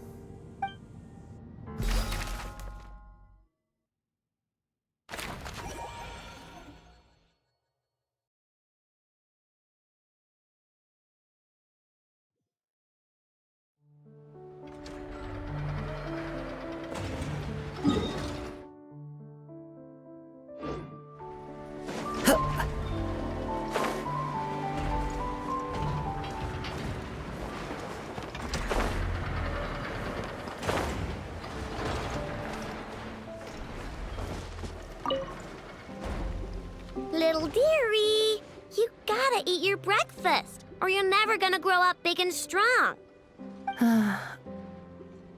I know. There is still lacquerberry residue hanging from the corner of its mouth. Huh? What? Its recovery is progressing smoothly. In a few more days, we can ask Miss Lauma to send it back to its herd. I know. I am sure you know that it deserves to go back home instead of staying with us. But... Did the Lady Moonchanter from the Frost Moon Scions not say as much when she came to treat the deer?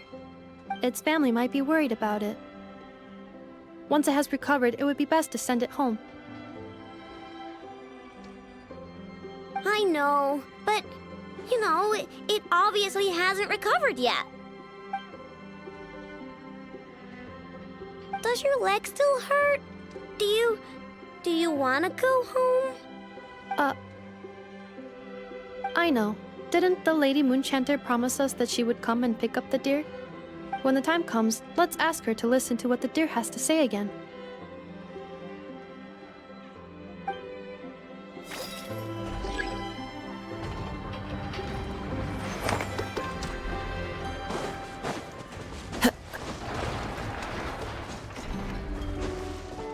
One with nature.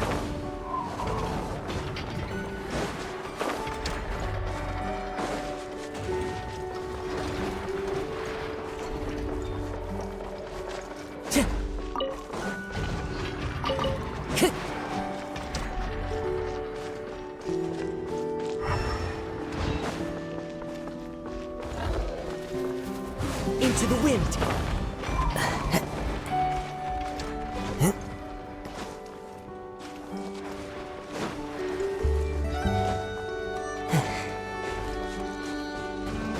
Time to go.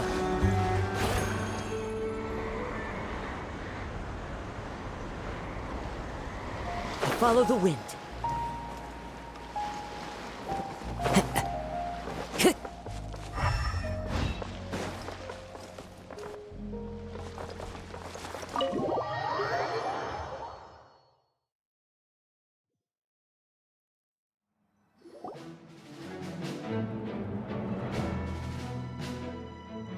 It's a relief to see you all made it back in one piece.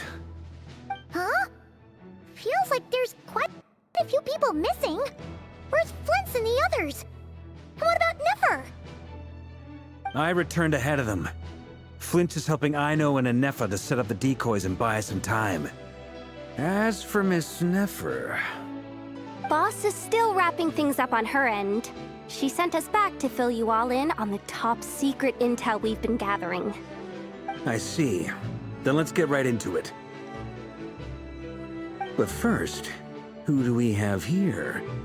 You brought someone else in to help? Greetings. I was invited here to help as a longtime Tea Party companion of Columbina's. You may call me Arlecchino. Surely it can't be. Those eyes.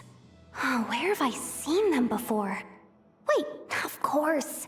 In those memories we just saw. The only Arlecchino I know is the fourth of the Fatui Harbingers. So either you share a pretty uncommon name, or you're more than just a Tea Party buddy. You're well informed, Grandmaster. A man from Mondstadt living all the way out here in Nodcry, and yet the people and affairs of Snezhnaya seem to hold a special place in your heart. Oh, the feeling's mutual. Sounds like you know all about who I am, too. A Fatui harbinger. The atmosphere in here just got really tense. Guess we can't just start trusting Fatui harbingers, even at a time like this. I must admit, though, I'm a little curious. Seeing as the moon goddess no longer belongs to the Fatui, what makes you so willing to put your neck on the line here? Nor does Nodcry belong to Mondstadt, Mr. Varka. Yet still, you're fighting for it all the same. Things don't always have to have a tangible payoff. Sometimes, stopping things from spiraling out of control is a higher priority than chasing the spoils of victory. Of course, I can't say there's nothing in it for me at all. But that's between Columbina and myself. Forgive me. I don't mean to doubt you. It's just that the Fatui really have been the source of many of our troubles. We have our own way of doing things here in Nodcry. But ever since they arrived, the Fatui have treated us with nothing but hostility. I know there's been a lot of bad blood between us in the past. I've done my utmost to avoid friction whenever I could. But sometimes fundamental conflicts of interest simply can't be settled amicably. That's why I'm here solely in a personal capacity. This has nothing to do with the Fatui. As a gesture of good faith, I'll be frank. I can help Columbina track down the iridescent moon's marrow, which will help her restore more of her power. Anyway, what else is on the agenda? Let's begin. She says she'll be frank, then completely skips over the details. Looks like she doesn't want to give away too many secrets after all. But she clearly wants to change the subject. It'd be awkward if I tried to bring it up again now. I guess we'll just have to go along with it. She's the fourth of the Fatui harbingers after all. One look and you can tell she's not someone you'd want to mess with.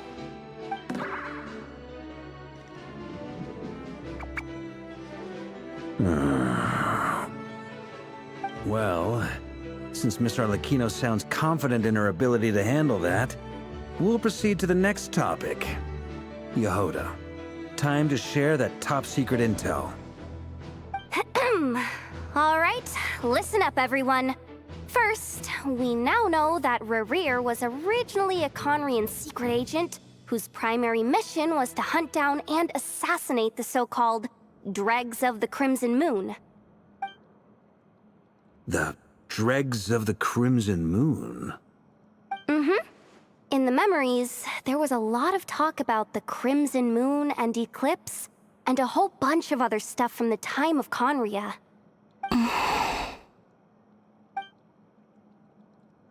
To my knowledge, those were the names of two different Conrian dynasties. Long, long ago, it is said that the people of Conria worshipped the Crimson Moon, drawing a mysterious power from its reflection. But one day, a coup saw the Crimson Moon eclipsed, hence the name of the new dynasty that replaced it, and how it became the new emblem of Conria.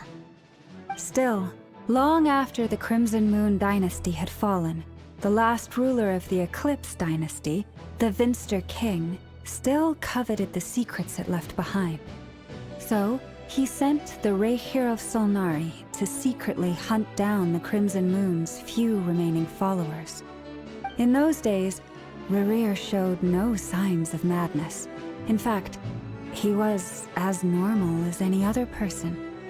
Oh, and he had a fiancé, or at least a would-be fiancé, called Tholindis. What's the matter?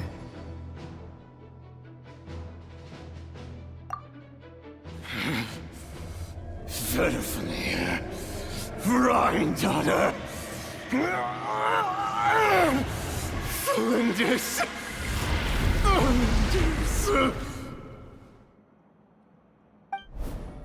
Interesting. Anything else? What about this would-be fiancé of his? Do we know anything about her? Well, she was a researcher at the Universitas Magistrorum.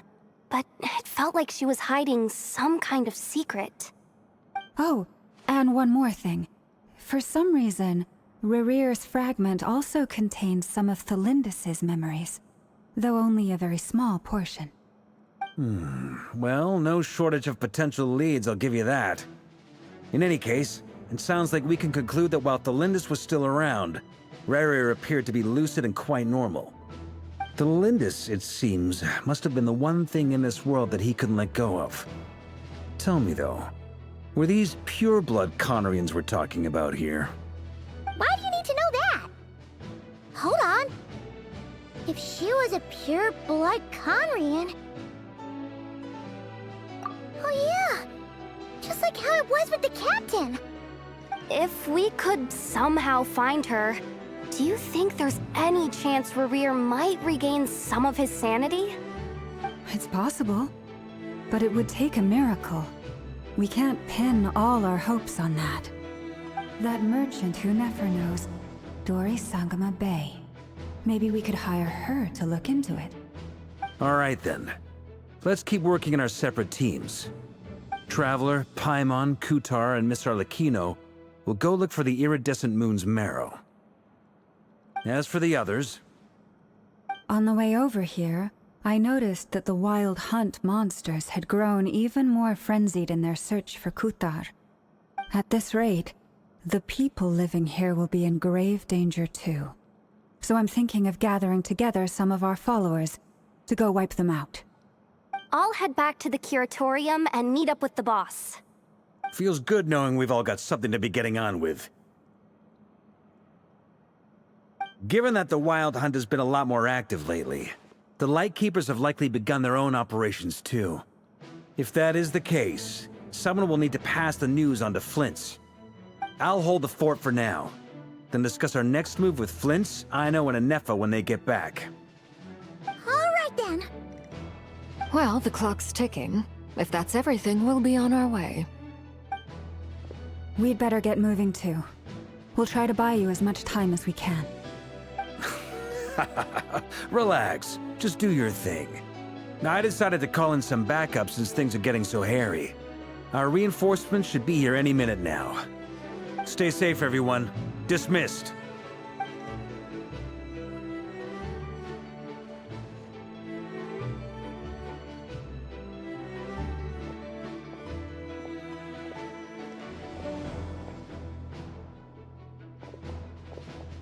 We're back. Did we get here a little early? Or a little late? A tad late. The others have already set off. To summarize, our resident moon goddess has found us a new ally, and Boss Nefer has uncovered some promising info. Everything going smoothly on your end? Not great. I don't know how long we can stall them for. The decoys are getting taken out way faster than we imagined. I'm gonna make some more later, but I need a timeout first. I'm so tired right now. Oh, right! Inefa, could you fill in Uncle Varka on what we just discussed with Flint's? Sure. Uncle Varka, you previously told us about how when you went to investigate a source of the Wild Hunt in Amsvartnir, you discovered that it was just a diversion. But according to Flint's intel, several outbreaks of the Wild Hunt had already occurred in Nodcry in the period leading up to that. That was before Rerir had regained his body, when he was far from regaining his full strength. In other words, in theory at least, he still lacked the means to act in two places at once. Flint's, with everything that's been happening, the Lightkeepers across Nodcry are rallying to fight back against the Wild Hunt. They're gonna need your help. I know, I'm sure you're capable of coming up with something far more effective than decoys. But for now, you should stay here and get some rest. Anefa and I will head back over to Amsvartnir to see if there's anything I missed. I told you Uncle Varka would say that, didn't I? A deal's a deal. Not a word about my snack intake for the next week. Database updated. Reliability of Aino's predictions increased. What does that mean? They were betting on how you'd respond after hearing their intel. Ugh, it's the obvious choice, isn't it? That's hardly worth betting on. We already decided that Anefa should go investigate the situation over at Amsfartnir on her own. You might as well stay here and keep watch. Someone needs to hang back and oversee our strategy meetings. And besides, you still haven't fully recovered from ambushing Rerir. So I've ended up with the easiest assignment. Well, I appreciate it, everyone. See you when you get back.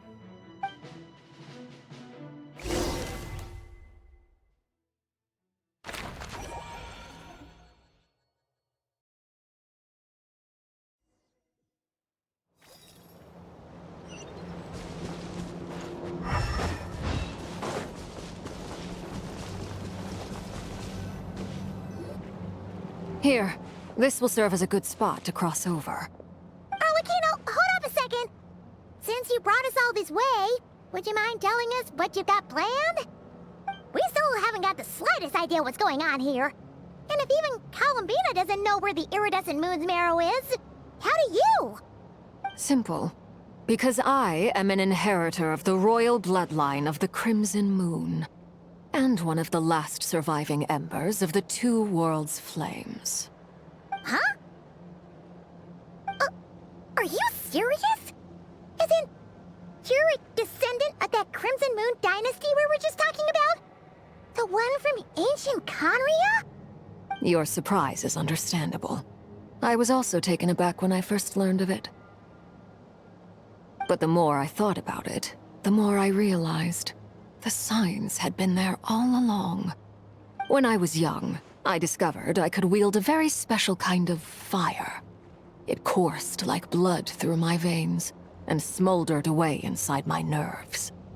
What's more, whenever I experienced strong bursts of emotion or drew too deeply on this power, it was like some kind of presence within the fire would begin to gnaw away at me, consuming me from the inside out. Exactly. That is why my hands are like this, too. At first, I saw it only as a curse, but once I became a harbinger, the Jester apprised me of the truth. Together with my own investigations, over the past few years, there are several things that I have gradually come to understand. For instance, take the so-called Crimson Moon. In truth, it is nothing more than the shattered remnants of the iridescent moon, fused with the abyss to prolong its lifespan. Since this blood flame was bestowed upon me by the Crimson Moon, it is a fusion of the iridescent moon's former power and the corruption of the abyss. You all understand the nature of the abyss well enough. I draw upon its power, and in return, it hungers for my soul. This strange blackness is the mark of corruption it has left behind. If I recall correctly, you once told me that if the corruption ever made it to your heart, you'd become a completely different person. Yes, and that's the reason I'm always careful not to push my power too far. It's essentially a never-ending tug-of-war. Whew. Sounds intense. Anyway, the rest of my story can wait. Is there anything else about the Crimson Moon or the Iridescent Moon that you're unclear about? Paimon has a question! So, the Crimson Moon that the Carians used to worship was actually the Iridescent Moon, right? Which was one of the three Moon Sisters. Does that mean that the Carians were to the Crimson Moon as the Frost Moon Scions are to the Frost Moon? So much of that history has been lost. We have no way of knowing exactly what they were like. But I would suspect that the Conrians weren't as devout in their moon worship as it might appear. The iridescent moon's remains simply served as their link to the Abyss. Later on, perhaps someone discovered a way to make direct contact with the Abyss. Or maybe there was some kind of ideological divide. Either way, a dissenting faction staged a coup and drove out the royal heirs of the Crimson Moon dynasty.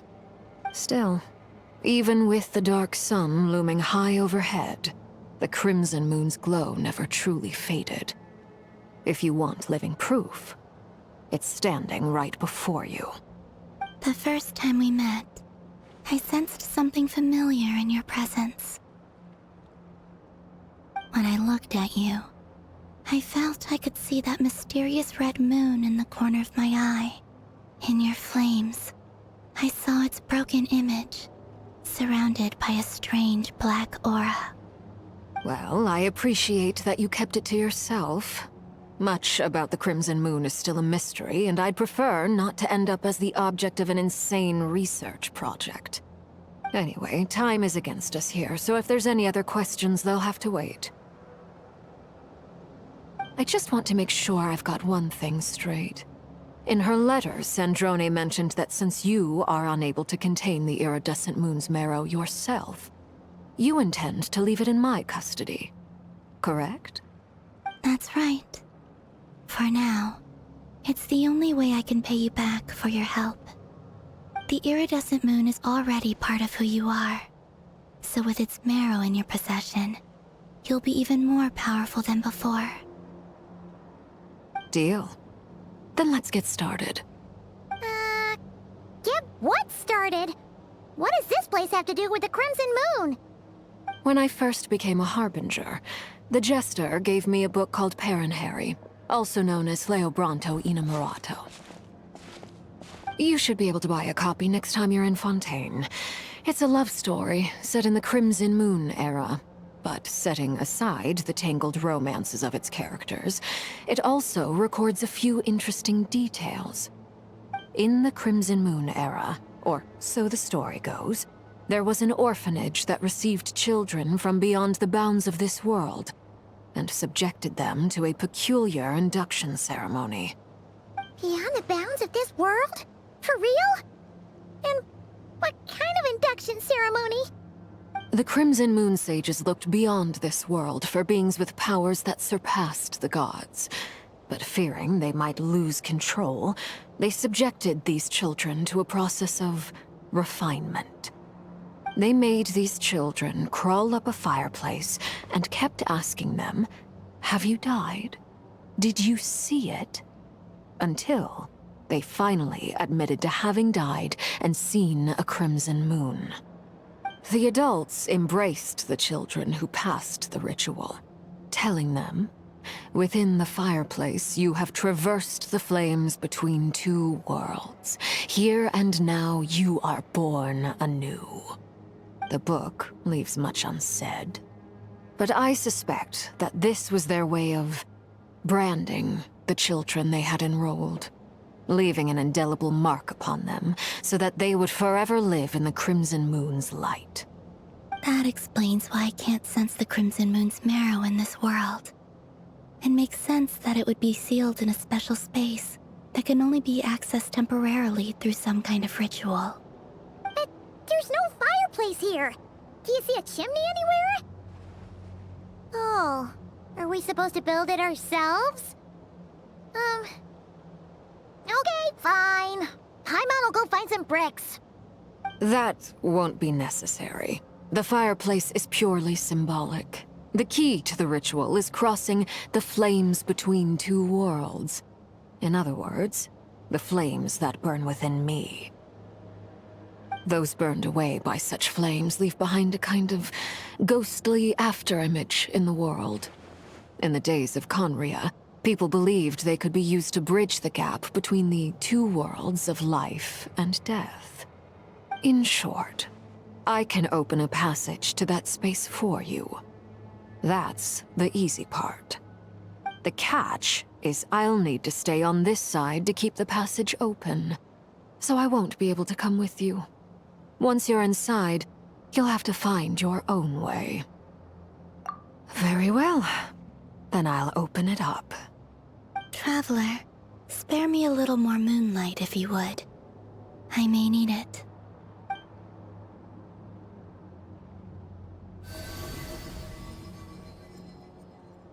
Thank you. I feel like I've recovered some of my strength now. It should be enough to move us across short distances and confront whatever dangers might await.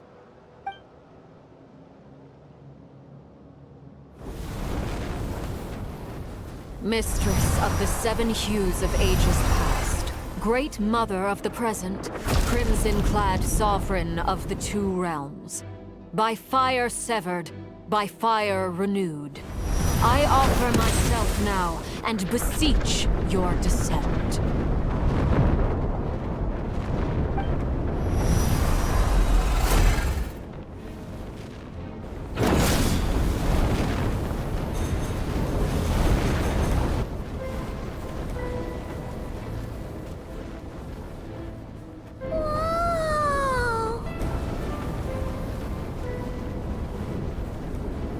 One word of advice. As you're crossing over, no matter what voices you hear, do not answer. Got it!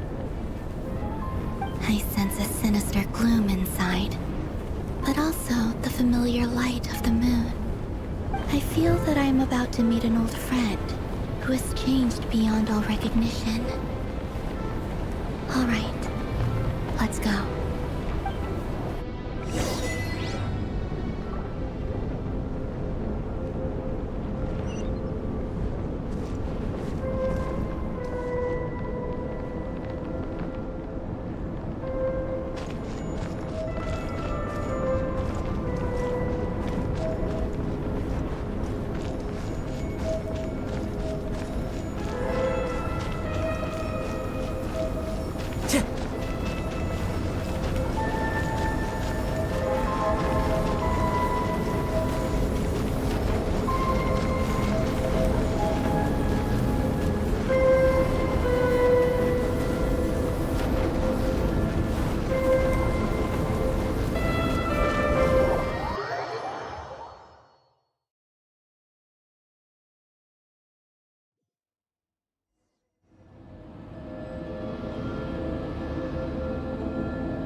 Fragments of your broken body, seized by the abyss, and hung up aloft like mummified remains. Iridescent moon, was this truly what you wished for? Careful! There's something spooky about this place. Feels like something is lurking in the fog. Haimon's right behind you. Whatever you do, don't run off without her.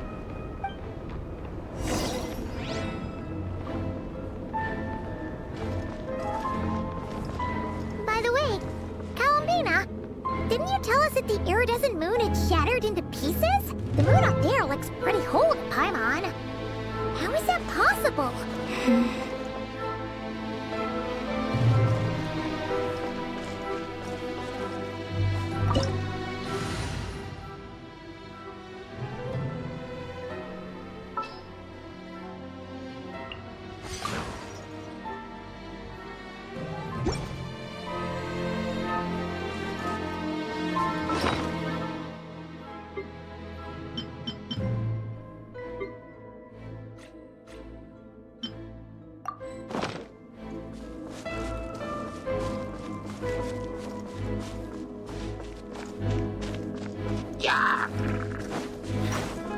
The range knows me. Coming at ya! Life goes on. Positions!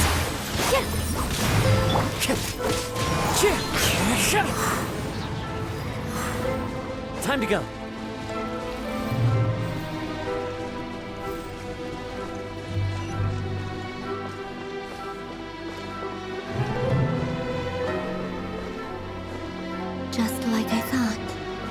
It was only a facade.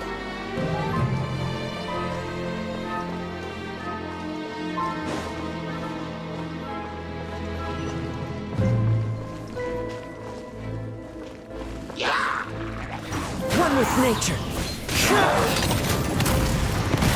Orders given. Orders received. Here! Hey there! Hey there!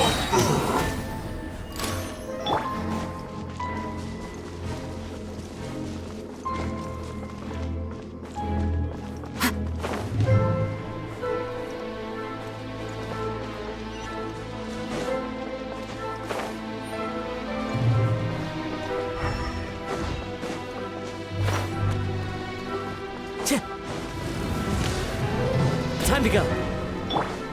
Dance with the waves! With all my strength! Ha! A proper send-off! Fallen leaves, adorn my... Wind strider. Coming at ya!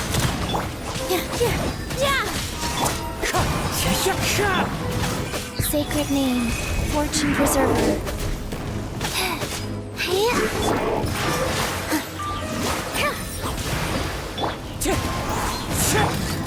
Hey there! Hiya!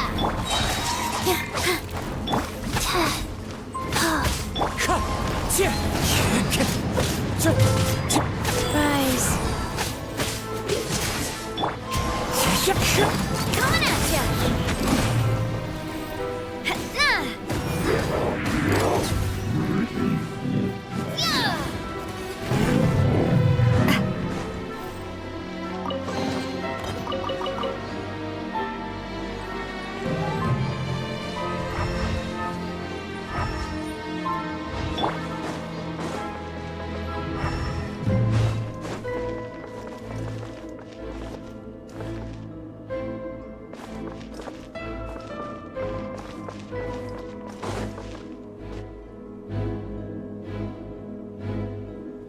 Huh?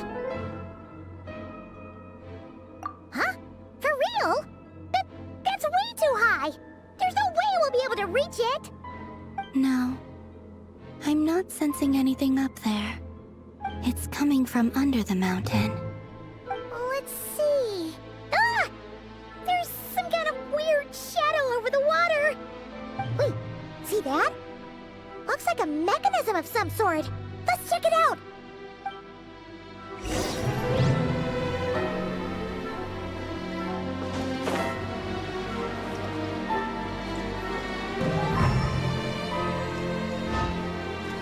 Time to go.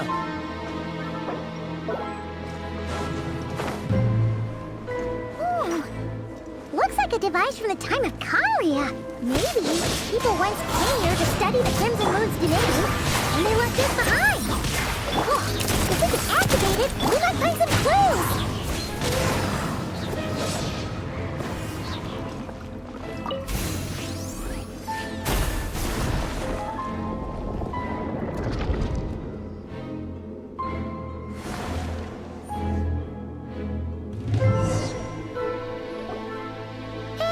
Look at that!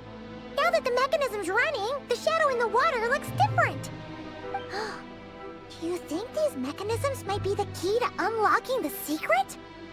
Let's try to find more of them! Thalindis, we'll leave the rest of the research in your hands. We'll be heading back now. I hope this isn't ruining date night. Ugh. Mind your own business. Just leave me some snacks on the table. Thalindis? Is that Rerear's girlfriend? How come we're hearing her voice here? Oh yeah! So, do you think she was studying this strange space all along? The Abyss has made this space extremely unstable. Maybe that's why some of the things she said and did were preserved here. Like echoes. Or after images. Whenever I see this view, it takes me back to a poem from my childhood. Waning moon, oh lifeless damsel, weeping on the mountain crest. Morning still, in wistful tone, her fragile soul now laid to rest. For me, of all people, to be here investigating the mysteries of the Crimson Moon space, is it a coincidence or something more?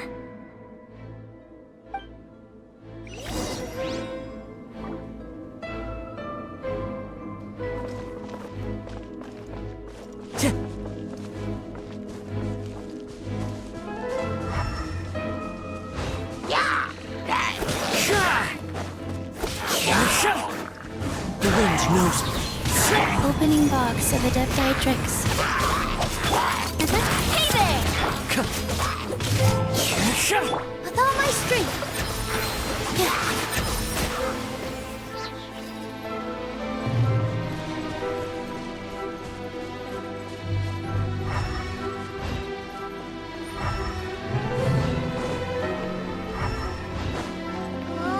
Looks like the Abyss has messed up this mechanism. We need to find a way to get it working again. Let's see if there are any other devices nearby.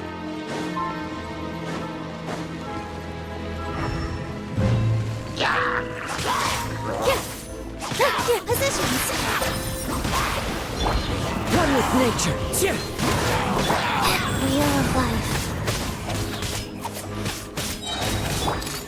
Hey there! Cha! Wind strike. Coming at ya!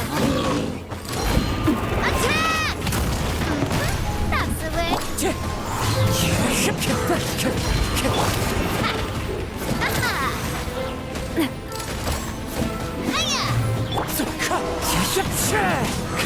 Uprise.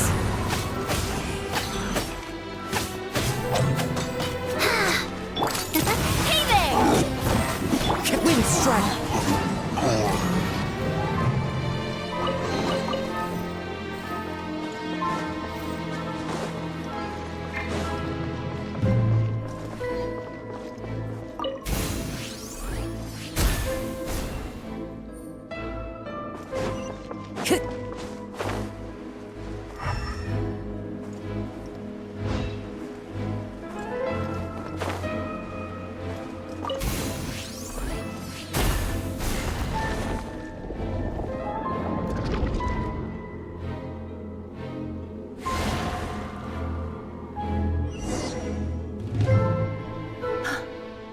See, so the moon marrow, or rather the power of the 3 moons, is the key to unlocking. If it really does exist, then maybe this madness can finally be put to an end.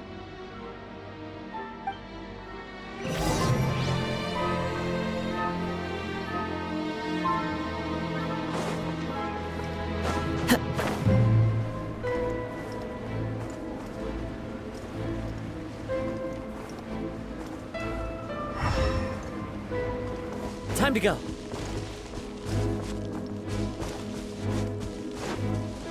Take cover behind the rocks!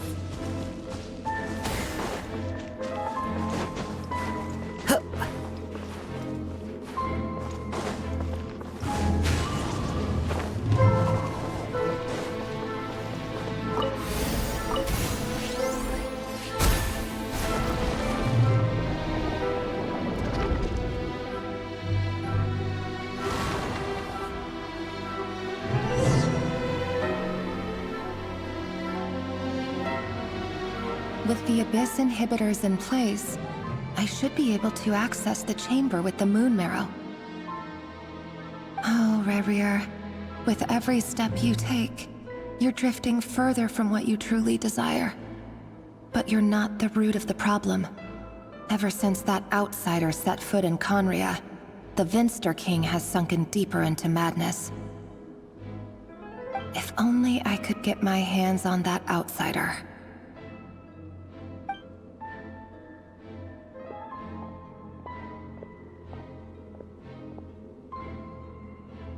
Hey, look! The moon's reflection is back to normal! Elendis' voice mentioned a chamber with the moon marrow. Do you think maybe it's hidden in the moon's reflection? It must be. For within it, I sense the fragile aura of a dying soul. Then there's no time to lose! Let's go!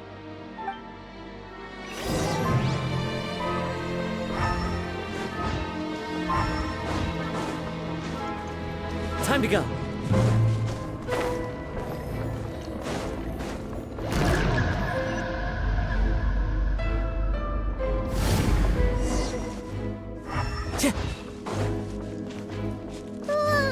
These things are so creepy! Looks like we'll have to destroy them if we want to get to the iridescent moon's Miro!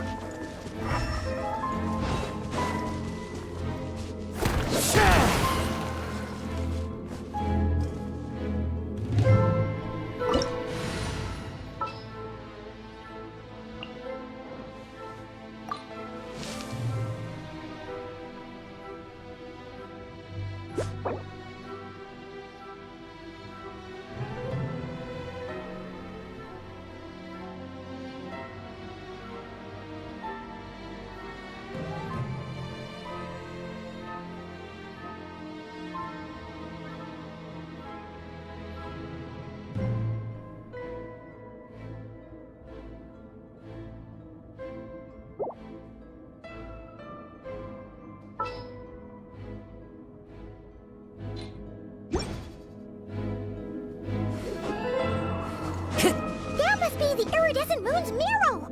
Oh, but we'll need to destroy these things before we can reach it!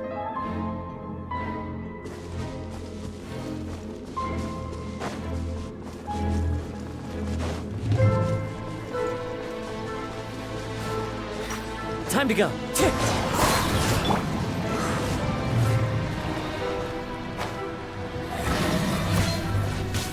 Sacred name, fortune preserver. Life goes on. A proper send-off from the Spino Club. Clouds high. The birds...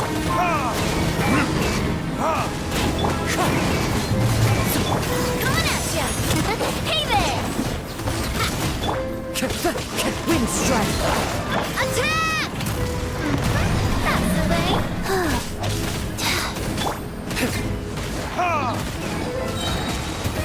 Furnaces!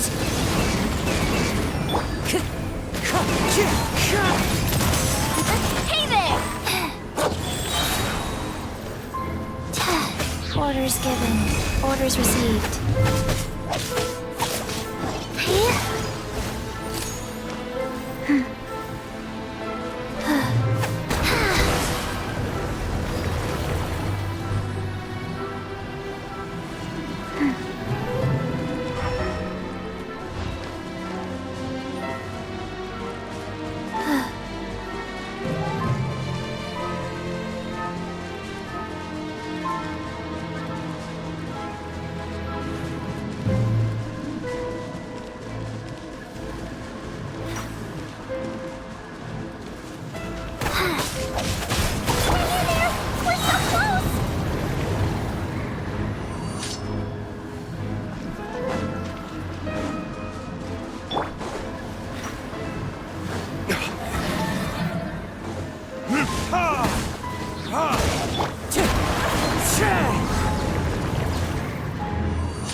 The iridescent moon's marrow, still burning away like an undying flame, yet now contaminated by the abyss.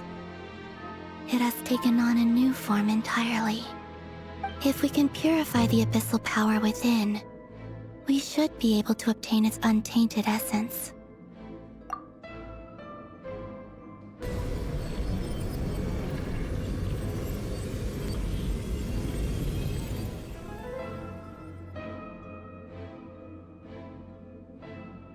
It's so cold.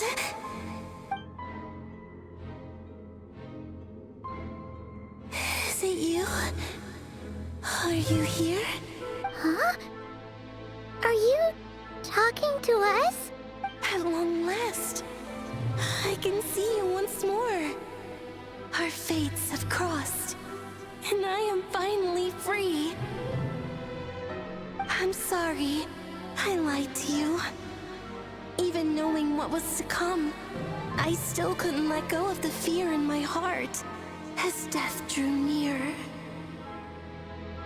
The moment the moon shattered, my body began to split apart piece by piece. Like I was being cut into pieces by 1,000 blunt blades. My thoughts scattered as the cold crept in. But I could not bear to fade away like that. Tell me, what was it that brought you to us all that time ago? If only I had possessed your courage, then I might have been spared this torment more painful than death. You look so puzzled. That's how I felt too when I first saw you. But trust me when I say that everything happens for a reason. Farewell, Hypo.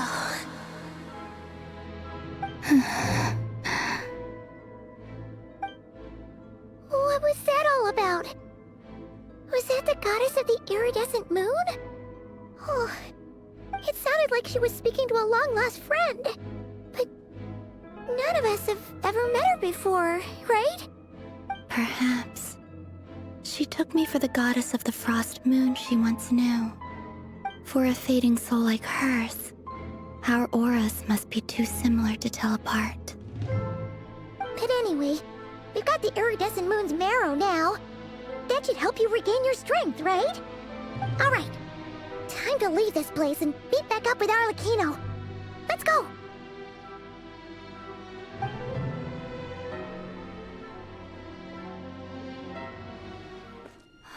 That's odd. This place looks different than when we came in. Waning moon, Huh? oh lifeless damsel. Oh.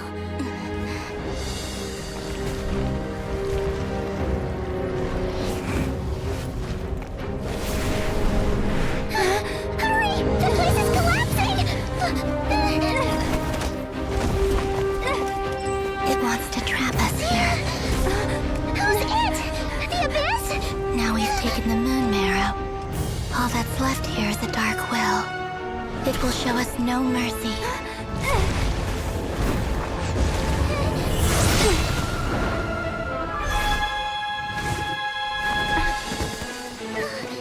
Give it back!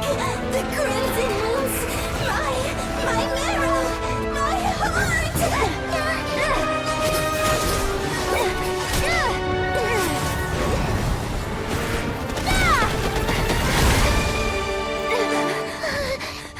Finally! Huh? Oh no! The exit's blocked! They're back! Now what do we do? This is where you fall. Witness my rise. Hey, What are you waiting for?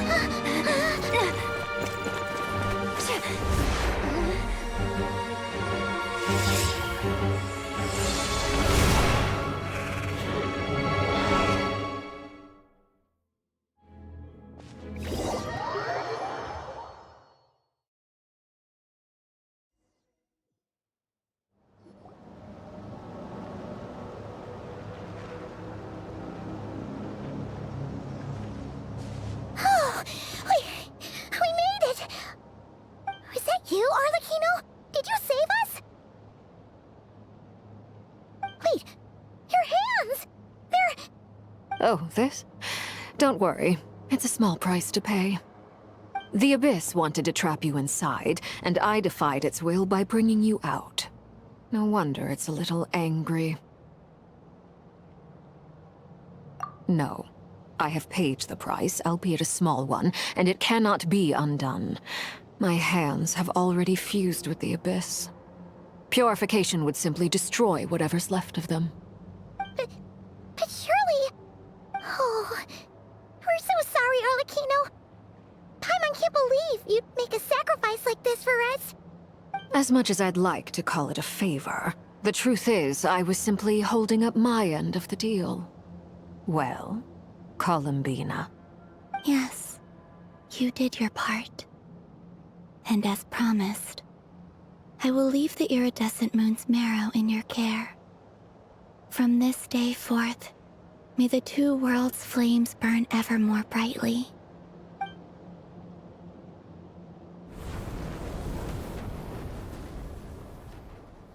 I'll take that as a blessing.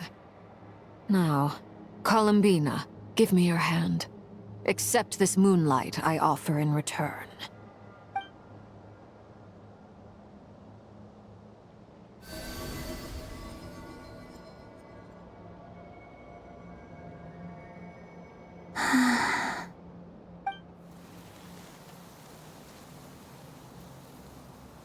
Feeling stronger? Hey, Columbina, are you okay? I'm fine. Our powers are a little at odds, that's all. By the Frost Moon's authority alone, wielding the power of the other moons was always going to be a stretch. Still, I think it's fair to say that your strength has returned. At least to the level it was at as Third Harbinger. It's still not enough. There's no way I can hope to challenge Rayrear like this. Just one more ray of moonlight, if you would. It's okay. I can take it.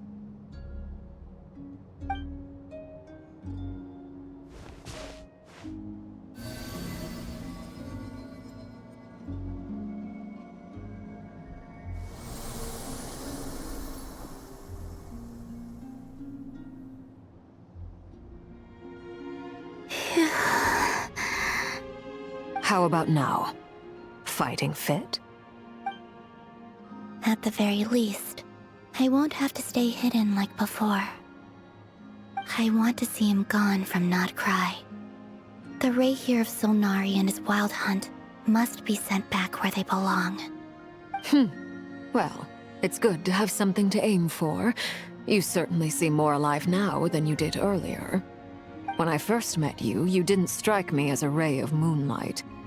More like a wisp of fog drifting in from who knows where, ready to scatter at the first sign of a breeze. But now, you're full of vitality. Just like the Frost Moon, once the brightest of them all. May you keep shining, Columbina. This is who you are. Thank you. Look after yourself too, Arlecchino. I know you have plans of your own, and that's why you're always seeking to grow stronger. But whatever you're after, don't let the Abyss take a hold of you. I do not wish to see you go down the same path as Rayrear. I appreciate the concern, Columbina. Although perhaps it's time you took a new name. A new name? Kutar, the Moon Maiden, Columbina.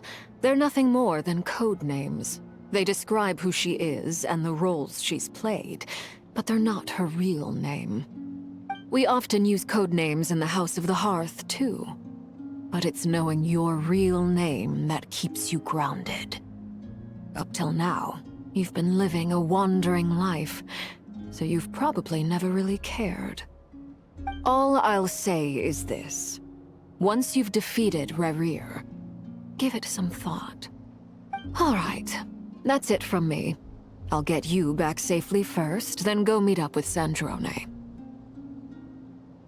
You're the best! I appreciate the gesture. It speaks to your good character. Anyway, let's get going. There are more urgent things to do right now than trade compliments.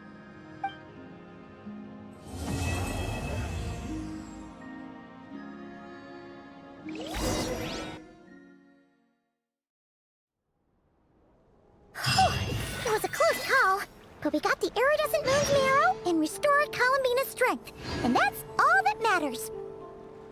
In other words, Mission accomplished! Paimon wonders how everyone else is doing.